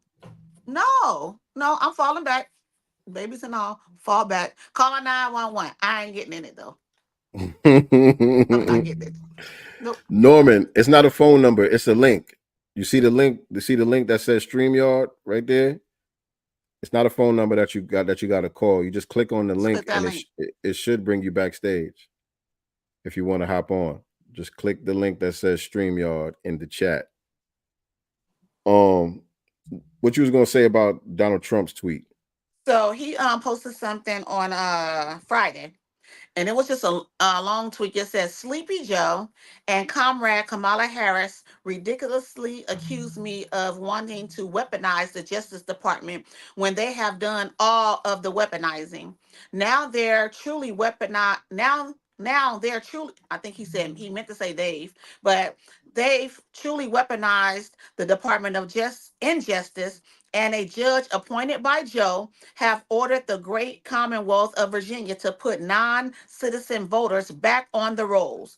This is a totally unacceptable travesty, and Governor Youngkin is absolutely right to appeal this illegal order, and the U.S. Supreme Court will hopefully fix it. Only the U.S. citizens should be allowed to vote. Keep fighting, Glenn, and Republicans in Virginia. Keep voting early. I will be calling in to Glenn's rally with Laura Trump tomorrow morning to talk about this crazy ruling and announce my final stop in Virginia before Election Day. Yes, I saw that, and there was something like that in Alabama also, where they were taking people off of the voting. They were unregistering people to vote that they suspected weren't citizens or whatever. Mm-hmm. But one of my mans told me that his dude that's in the military, he's overseas, but he's registered to vote in Alabama. He was taken off of the off of the thing because of that. This is a foundational Black American. Supposedly, this is what I was told. You know what I'm saying? I don't know the guy that was taken off. This is a friend of a friend that this supposedly happened to, because me and him be going back and forth in the DMs. Like he and this is a younger guy. And I can't put him on the Democratic train though, because he said he's not voting for nobody, but he just goes in on Trump all the time. You know what I'm saying? And I go in on the Democrats all the time. So we just go back and forth about stuff like that. So he was showing me like, see, this type of bullshit that Trump people be on. You know what I'm saying? And so I was showing him about the people getting the illegal immigrants being taken off of the rolls, and he was like, "Yeah, my homeboy got taken off too, and he's a Black American, he's a citizen, and all of that." So he could be lying. I don't know if he lying or not, just to prove a Now, was point. he taken off because he was a felon? Because in certain states you have to be, you No, know. because he's based overseas. Mm, He's overseas, so he's supposed to have an absentee ballot or whatever the case may be. okay. And so I guess they looked at, oh, this nigga's not even in the country. He must not be a citizen. I don't know. Mm. I don't know. That was weird, though. That was weird. Well, Trump had another one tweet that he made, and it says in bold letters, "Cease and desist."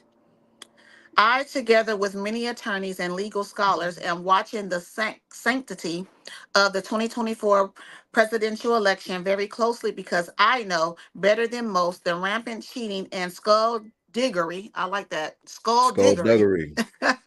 Skullduggery, I'm sorry, that has taken place by the Democrats in the 2020 presidential election. It was a disgrace to our nation. Therefore, the 2024 election, where votes have just started being cast, will be under the closest professional scrutiny. And when I win, those people that cheated will be prosecuted to the fullest extent of the law, which will include long-term prison sentences, so that this depravity of justice does not happen again. We cannot let our country further devolve into a third world nation, and we won't in caps. Please be aware that the legal exposure extends to lawyers, political operatives, donors, illegal voters, and corrupt election officials. Those involved in unscrupulous behavior will be sought out, caught, and prosecuted at levels unfortunately never seen before in our country. Mm. Trump standing on that shit about them cheating in that election, ain't he? Right. Trump standing on that shit. He don't give a damn what they talking about, and he talking about retaliating.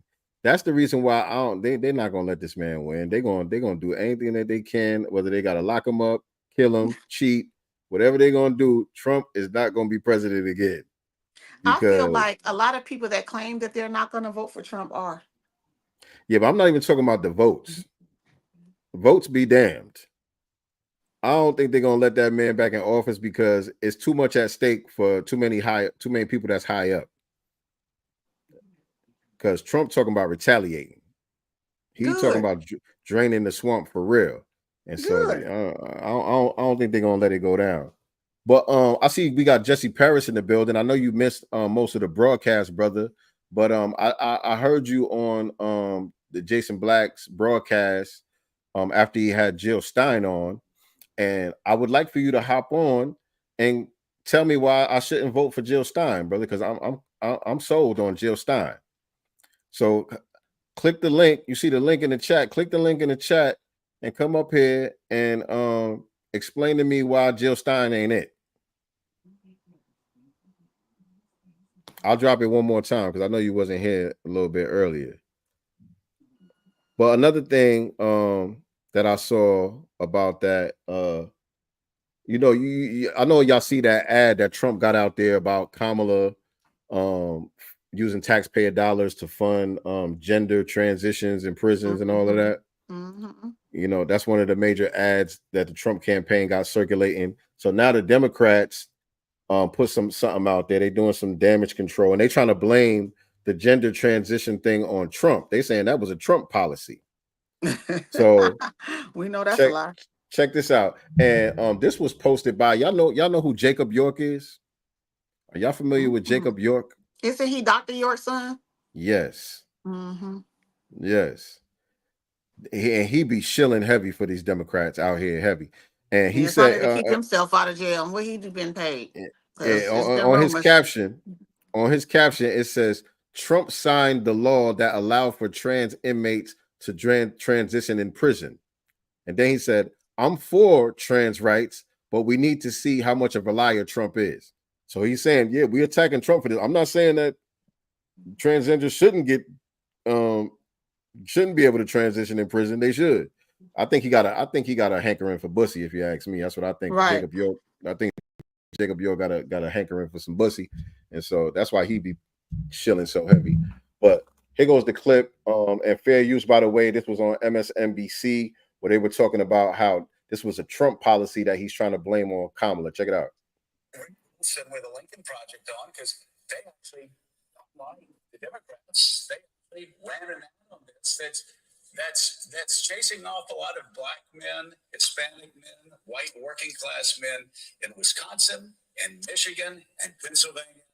How they're not picking that up with their canvassing, and how they're not picking that up in their numbers is beyond me. Here's the Lincoln Project ad that actually sets the record straight. Have you seen this ad? Donald Trump is spending millions attacking Kamala Harris on a desperate lie. Taxpayer-funded sex changes for prisoners and illegal aliens is a Trump administration policy. Fair use. He's attacking Kamala Fair Harris use. Fair for use. his own record. He thinks you're too dumb to get it. He's gaslighting America because Trump is for he, him. Kamala is for us. Not something that they had been running alongside of the 30,000 misleading ads that lie about Kamala Harris when it's actually a Donald Trump policy pushed by Donald Trump's director of Bureau of Prisons, pushed by the Justice Department, spelling out the policy about gender affirming care for inmates from the Trump era. Rick Wilson with the Lincoln Project. And so, a couple of things there. Couple of things. Number one, that's not what's pushing black men away from the Democratic Party at all. That's not the thing that's running us away. You know, we're going to bring that up because it is true, and it's not a lie. We have her on video sitting down with a transgender talking about going hard for transgenders being able to transition while in prison. Right. This is coming out of her own mouth. Nobody's making this up. She's on video sitting next to a transgender talking about she's going to make sure that every transgender that's in prison has a right to get these medications and these hormones and these surgeries. She's saying this. So nobody. What about the transgender that's already in their cabinet? I forgot where it is, but they got a few of them. They got a few of them. By the way, I'm just saying. Yeah, they got a few of them. And so, yeah, that's not a lie that anybody's telling on her. That came out of her own mouth. But the thing is, it is a lie what they're saying about Trump. And I went to the source that they cited. They said this was a New York Times article. So I went to the New York Times article. I didn't even have to do a whole bunch of digging to find out that they was lying. You know what I'm saying? And so this is in the New York Times article. The headline is misleading. Under Trump, U.S. prisons offered gender affirming care. Now, I'm not going to read the whole thing, but let me scroll down. They talking about the ad campaign. They're talking about the ad where he's accusing her, and they saying this was something that was implemented while he was in office. See, that's where the tricky words come in at, right? This is something that was happening while he was in office, but he wasn't the one pushing it. Check this out. Let me see. Actually, hold on, because I think let me just read this part right here. The statement in part reflected guidelines that officials in the Obama administration released shortly before they left office in January of 2017, which were geared at ensuring transgender inmates can access programs and services that meet their needs. Let me read that one more again. One more again.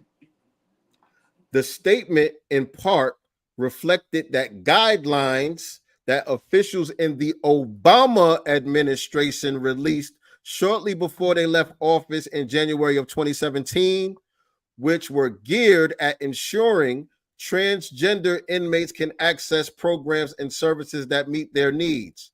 That's a quote. The most significant change the Trump administration made in the treatment guidelines after it took over was the addition of the word necessary. So when Trump came in, only thing that they did was they said this should happen only when it's absolutely necessary. Right. What's necessary about that? Right. And you know what I'm saying? So when you do a 4-year term, you can't change everything that you want to change. You know what I'm saying? And so he went in there, he changed the wording a little bit to necessary so that it wouldn't just be willy-nilly. So they had to find a way to justify it somehow. You know what I'm saying? There had to be some type of medical reason, you know, where your health or your life was in danger, or somehow they had to finesse it at least to get it to go through. Right. Now it's a they add the addition of the word necessary, which created a higher but not an insurmountable barrier to federally funded surgeries. Kamala Harris has forcefully advocated for transgender inmates to be able to get transition surgeries. President Trump never has. Brian Hughes, a senior advisor for the Trump campaign, said in an email response to a request for comment. That's true. Kamala Harris has forcefully advocated for transgender inmates to be able to get transition surgeries. Donald Trump never has. So Donald Trump came in while this policy was already there. He tweaked it a little bit just so it wouldn't be willy-nilly, to make it a little bit harder for it to happen with federal funds. But he didn't go out there and just wipe it out altogether. Right. But Kamala is forcefully pushing the issue. So that was a sloppy way for them to try to flip that and put that on Trump. And their own source debunks them. Their own source debunks They them. lie and the truth ain't in them. Mm-hmm. Well, you know, they say if you want to hide something from Black people, put it in a book. And in this case, you know, a Google search. So the expectation is that, you know, one, we're not going to do the research, and that we're they think that we're unserious voters anyway, because we've been voting one way for so long. So I don't think that they trust that we're actually, you know, about tangibles or about, you know, policies and things like that. So they'll spit out a whole lie in the hopes that we're not going to do our research and share, you know, the lies with the world. Absolutely. Or amongst our people. Absolutely. And by the way, did y'all see this? Mama Love pointed this out to me, actually. Shout out to Mama Love in the chat. Hey, Mama Love, I see her.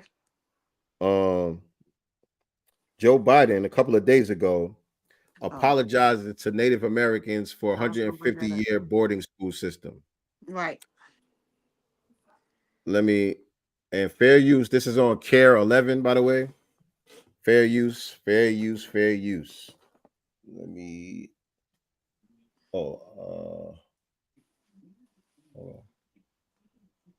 Has he apologized to Negroes yet? Hold on, why ain't this playing? Oh, I got to cast it to my TV. Hold on. My bad. Okay. This afternoon, President Biden formally apologized to Native Americans for a government-run boarding school system that forcibly separated families and their children. Some of those schools were here in Minnesota. The president traveled to Gila River Indian community in Arizona to deliver the remarks. Starting in 1819 and continuing for at least 150 years, the U.S. had a policy which supported boarding schools that tried to force the assimilation of natives. Many of those students were abused. I have a solemn responsibility to be the first president to formally apologize to the Native peoples, Native Americans, Native Hawaiians, Native Alaskans, and federal Indian boarding schools. It's long, long, long overdue. But Biden said the pain the boarding schools caused will. So I thought it was such a long time ago, and y'all need to let go, and it was in the past. Yeah, get over it. It was so long ago. Y'all didn't go through it. Y'all wasn't alive for none of that. Right. You were never a slave. Let's move onward and upward, you guys. Let's not focus on the past. All lives matter. What happened to all that? Let me get Noah Randall on here, man. I want to hear what Noah Randall has to say. You don't got your camera on, brother. Hopefully you ain't doing no trolling. Let me see what you got to say. What's up, Noah? Hey, salute everybody. Salute Nicety Woman. Salute Sincere. I just want to say, don't vote for the Green Party, because the Pan-Africans in their camp are still on the outdated, played out Pan-Africanism. And, you know, we've already delineated, we made it clear that, you know, our lineage is financial Black American freemen. And we don't really have time for, you know, trying to push out these old, wasted Negroes so we can move in with what we got going on, how we've been moving. So it's really couch 2024 until they respect our vote and our demands, which is reparations, reparations up front. So yeah, so land my plane. Respect. And I think that's part of the point that I'm trying to make, though, about why I think we should be moving into the Green Party as a block, because while we're sitting on the couch, parties like the Green Party are being infiltrated by these COINTELPRO actors in order to muddy the waters about conversation, when they're the only ones that started off with a real conversation about reparations and who's supposed to be compensated. Because if you saw the interview with Jason Black, she said, initially we were talking about lineage-based reparations until, we heard from the Black community, quote unquote, about how it should be broader. And we know where that's coming from. And what I'm saying is our voices need to be there so that we can have the real narrative being put on the table. Because when she heard from Jason Black, she heard what made sense, and she was willing to go along with what made the most sense. Right. And also, Yeah, we don't absolutely. know if some of those people there are those CARICOM people. That's why they're pushing it, Exactly. as a global Black reparations bid versus, a freedman reparations, and they already know that, as Jason Black pointed out to her, that it's unconstitutional, what I'm saying, to make it race based, which she did not know. I agree. I just, like I said, I'm just emphasizing. Dr. Ma'at was speaking to one of the female representatives in the grassroots Black Lives Matter organization, and when she was speaking to her, she was speaking about the Black Lives Matter grassroots woman was speaking about how she's getting opposition from the old Pan Africans, and I feel like in order for us, because Jason Black always talks about power dynamics, we as FBA need to find a way to make sure that we have control when we make our moves, not like we just give them our support because they say what we like. That's it, And I'll land my plane. I think that Sincere's Send point me that to link, that, by the though, way. is I think that Sincere's point to that, as well as my point to that, is, sitting on the couch 2024. Yes, that is an option, and that is the way that, we all were, going, until we heard of this, Green Party, whom we're trying to turn Black. If we're not in the conversation, because in the Democratic Party, we're not in the conversation because all of the bootlicks have already been bought and paid for. They're not speaking the language of the grassroots. They're going against it, right? But if we put ourselves in positions where we're aligning ourselves in large numbers with the Green Party, then we can go ahead and switch some of that Pan-African point of view, what I'm saying, and make it And our point of view, right? yeah, So and you're right. But I do agree with what the brother said, toward the end of the statement about, we shouldn't be just supporting them because they're no, saying what we like.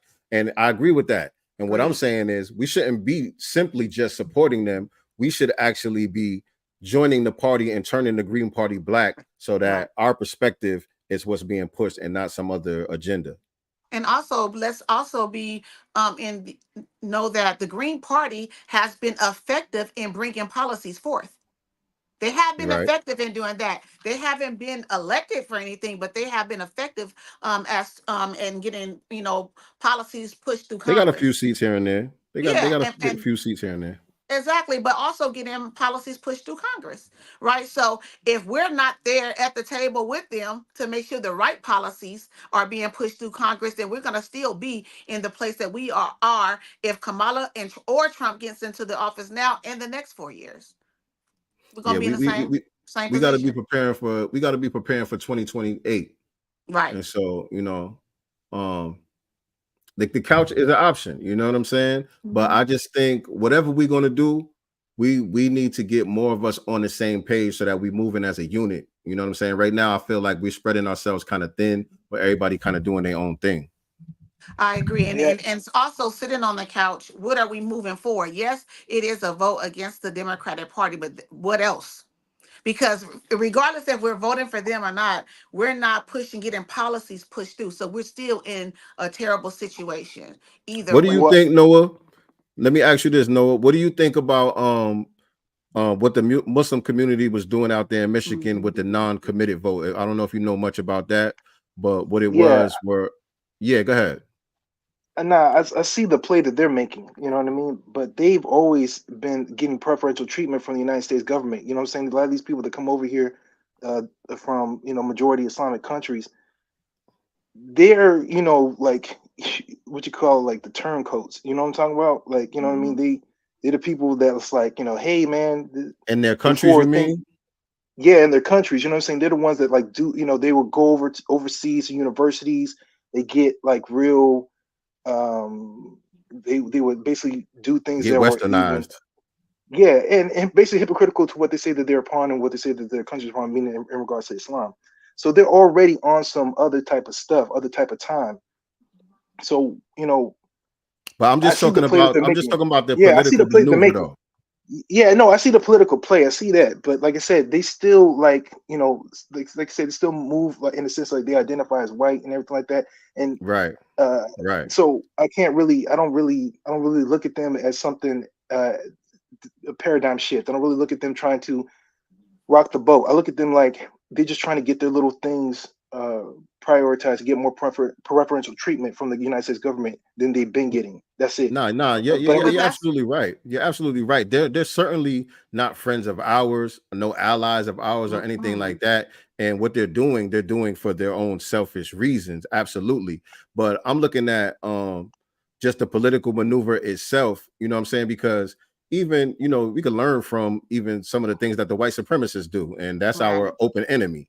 You know what I'm saying? But if we see something being done that makes sense, that is given that where other people are being successful at, then I think certain times it might be wise to adopt certain things. You know what I'm saying?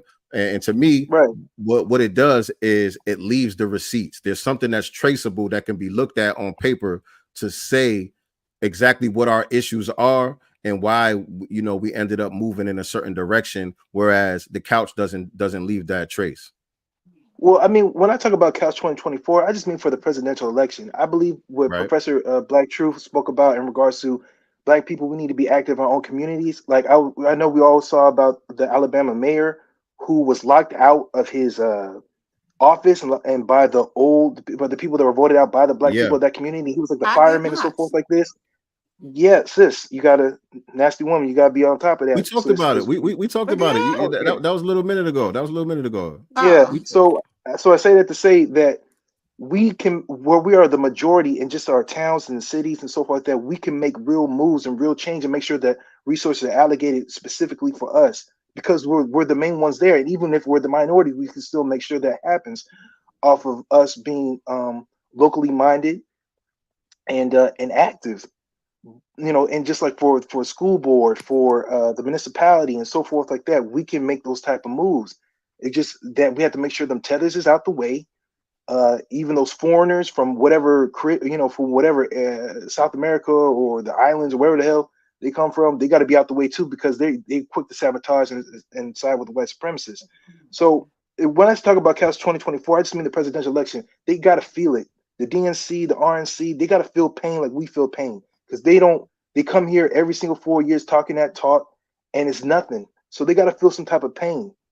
I agree with that. GBS, I agree with that. I I agree with agree Great with that. Black that as Shark. well. Great But Black we have Shark to be was always been about codified. I'm sis, sorry. hold on, sis. Great Black Shark was speaking about, man, no, they gotta feel it, man. Because we've been feeling it for over 400 years. They gotta feel it now.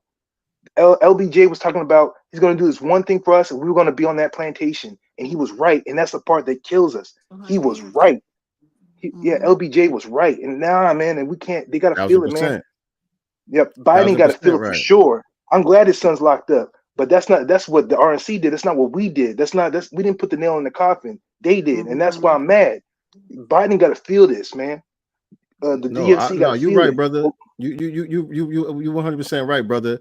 And as far as the local versus the presidential election and all of that, what we talking about doing is it's not an either or, it's an and both.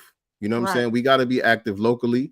And I think, what you're talking about as far as the couch and what I'm talking about as far as the Green Party has the same effect as far as delivering pain to the Democratic Party. It's just one is It both has measurable the and one same is effect. not. Right. And one is measurable, I guess, and one is not. And I feel like what Sincere is saying is we're not couch 2024 in unison, because you have some people that are voting for Trump. That's what I was going to ask you.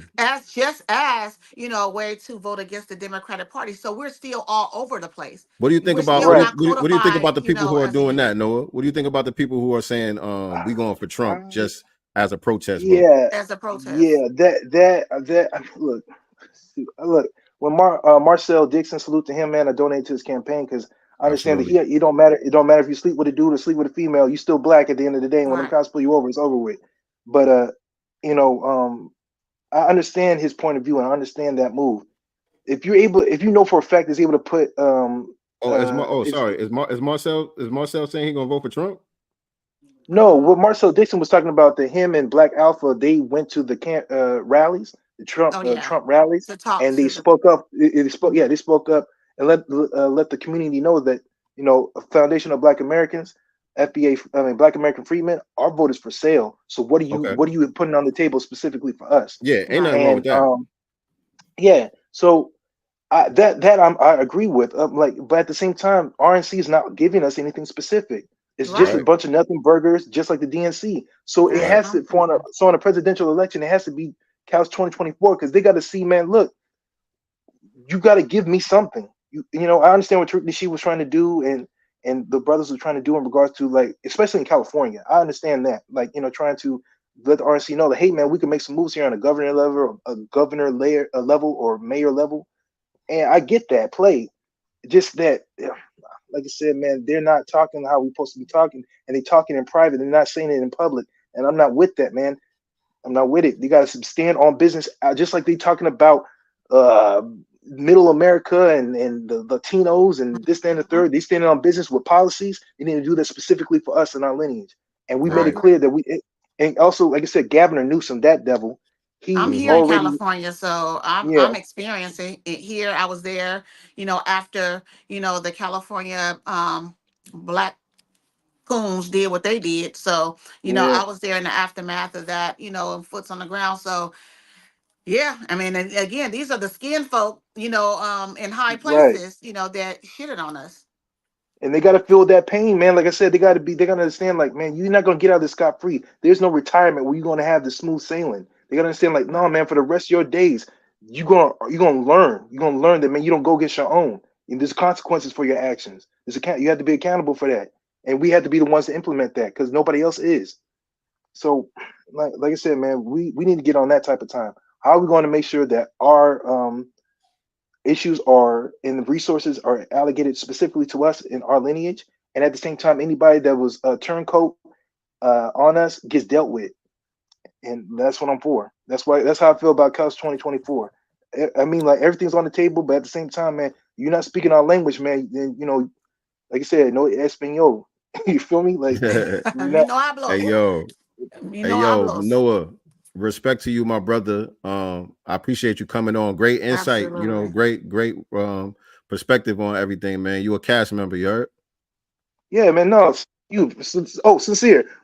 The Nazi track, the Nazi Hunter track, bro. I've been looking for that on YouTube like crazy. Where's the Nazi Hunter track? Yeah, that it's only on YouTube. Actually, that one I don't have it on like Spotify and all of that. But the Nazi Hunter is on YouTube. But I think it's probably hard to find, because when you type in Nazi Hunter, it's a lot of like documentaries and other stuff that comes up. Yo, that's what I'm saying. I was like, bro, what is this? Hold on. I was like, I ain't trying to see all that. Hold on. Let me see. Yeah, see, all this other stuff comes up. It's on my page though. It's on my page. Yeah, they buried my shit in the algorithm. Hold on. That's what I'm saying, man. Like, bro, I heard your intro on the Marcel Dixon shows, like, from and I was like, man, where can I get this track at? I was looking all over for this, because I'm bumping it while I'm on the road. Feel me? You got to type in my whole name. You got to type in Sincere Love to God, Nazi Hunter, and it comes up. It's the first one that comes up. But you got to type in my whole name, Sincere Love to God. All right, for sure. I appreciate Good looking, man. Salute all y'all. Love what you do. Whenever got like some money, real type of money, I'm gonna knock y'all down, man. I'm gonna knock y'all down for sure. Hey, much love, King. Peace. All right, peace. He said, I'm gonna knock y'all down. Pause, by the way. Right. I love the feedback though, and I agree with him. I agree with you because at the end of the day, the Democrats got to feel the pain. You know what I'm saying? And we see that they're campaigning hard, for the black vote. But if you're not giving us shit, we ain't got shit for you. And that's just the bottom line. Hey, yo, but the rest of y'all niggas scared, man. Y'all scared to come up here, man. You know what I'm saying? Shout out to Noah, not Black Voltron. He got issues with his iPad or whatever. But the rest of y'all niggas scared to come up here, man. You know what I'm saying? Especially you, Jesse Paris. What's up, Jesse Paris? You ain't want no smoke. You ain't want no smoke, Jesse Paris. You know what I'm saying? You ain't want that smoke. Uh-oh. But we gotta get up out of here, man. It's too late now. Don't try to click the link now. It's too late. It's over. We've been on here for 2 hours. Yeah. I got other things to do. Go. I got to get dressed because, again, I am going to the Dr. Claude Anderson Powernomics documentary film release. It's a private screening. It's free here in LA at Christian Crenshaw Center, and I am going tonight, 6:30. I will be there. If y'all in LA and you see me, come say hi. Yeah, and again, we're probably going to come back on one day this week to continue this discussion because it's getting real close to election day, and I'm gonna hold off a little bit. Because I mean, I'm still not convinced that I shouldn't vote for her, but I want to see if I can be convinced. I'm open. I'm open to other perspectives, and I want to hear somebody convince me that she don't deserve to vote right now. Because in my opinion, I think we all should be voting for Jill Stein. I think that's the better move for the family. I don't think she has a chance to win, but that leaves a recording of what our demands are. It leaves something that's traceable so people can look at to see exactly where we stand as foundational Black Americans who are concerned with Black empowerment and dismantling the system of white supremacy, us getting our reparations and all of that. Because look, a lot of the policies, and I encourage y'all, if y'all haven't looked at I think it's Jill Stein 2024 is the website. If y'all haven't looked at the website, don't just look at the reparations section. If you did go to the website, you probably just looked at the reparations section like I did initially.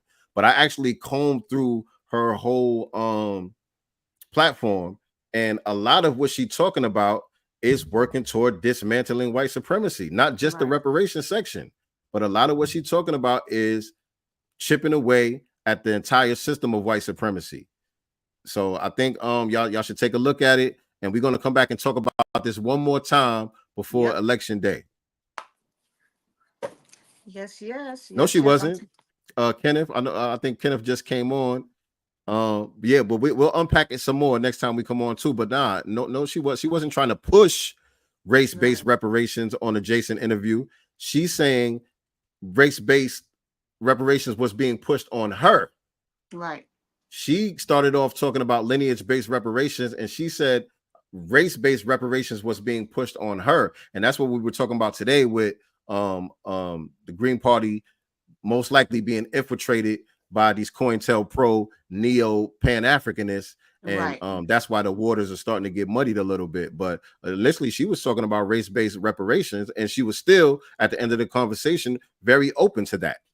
So we'll talk some more again about it before Election Day. We'll see y'all in a couple days, man. Y'all stay up. Appreciate y'all. Wait. I still have one more announcement. So there's someone in my family that is missing. His name is Anthony Tucker. Yeah. He is 36 years old. He is autistic. He's been living with my cousin for 7 years. He's actually my cousin's daughter's mother's brother. But how long you been missing now? He's been today makes 7 days, you guys. So my cousin and he went to old school hip hop concert at the State Line in Nevada.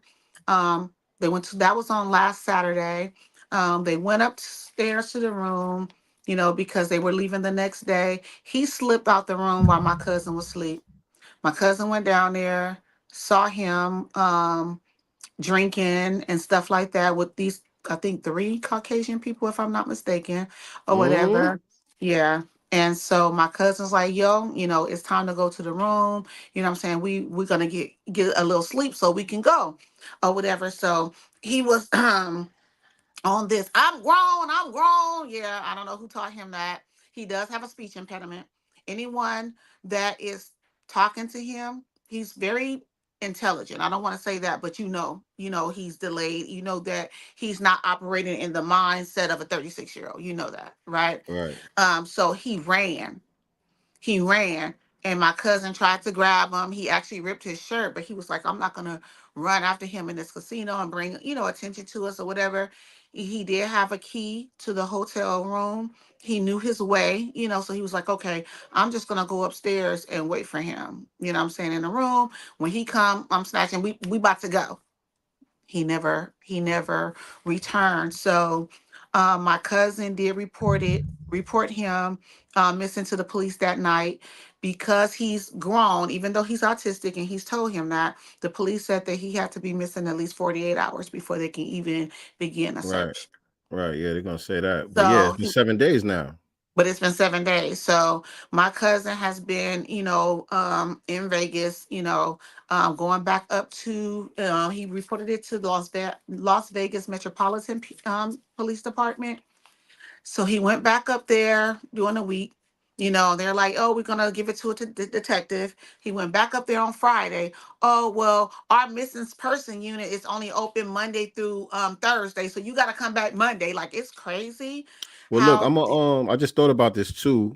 But I'm gonna holler at my brother Steven from Shield of Valor. He's out there in Vegas. Oh, And yeah. You know what? I should they have the private investigator unit to the company as well. So let him know what's going on out there. I forgot about that. I've contacted all news stations out there via email, phone, social media, trying to get the story out there. Was hoping that we can at least get an Amber Alert. I've obviously been active on social media, all of my platforms, to try and push it. His family is worried. We do love him a lot. I consider him my cousin now because, again, he's been in our family for the last 7 years, and we want him home safely. Also, for those that are not familiar with Las Vegas and the state line. So the state line, if you're coming from California, where I am, is right before you get into Vegas. So most people stop in at the state line, either on their way in, you may stop, and gamble a little bit, rest stop or whatever, and then go into Vegas, which is like another 30 minutes or so. And then people stop on their way out. So technically, we really don't know, because we don't have the camera footage, which we've requested already from the hotel, to see, when he left, if he got in a car with someone, if he walked off with someone. We don't know. But we don't really technically know, although it was reported to Nevada PD. We don't know if whoever took him went in or out of Nevada. We really don't know at this point. All right. Yeah. All right. So yeah, I'm gonna talk to Steven about that. See, see if we can get Shield of Valor on the job as far as that. It's been 7 days as of this morning, 4 a.m. It's been 7 days today as of 4 a.m. Well, all right, family. We about to close this thing out, man. Once again, I appreciate everybody tapping in with us as always. And we'll be back again this week to chop it up with y'all. Appreciate you, Noah, for hopping on. Good feedback once again. Noah said it's nicey woman. It ain't with that nicey girl. Saying, it's all women over here, Noah. Nicey Don't woman. get it twisted with my bundles. Nicey lady. I don't know. Nicey woman. I don't really got that much of a ring to it, but I feel where he was coming from with that though. I feel he was coming from. He said, yeah, I don't see no girl. I don't see no girl on the screen. My nigga said. All woman over here.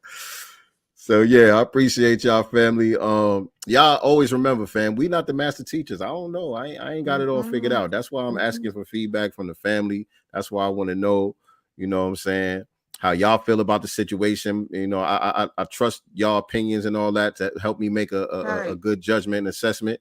And so we're not the master teachers.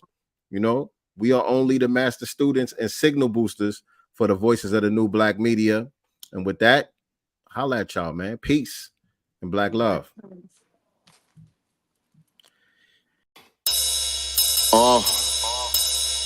Yeah, like that. Let's see what's in the God's mind. Listen.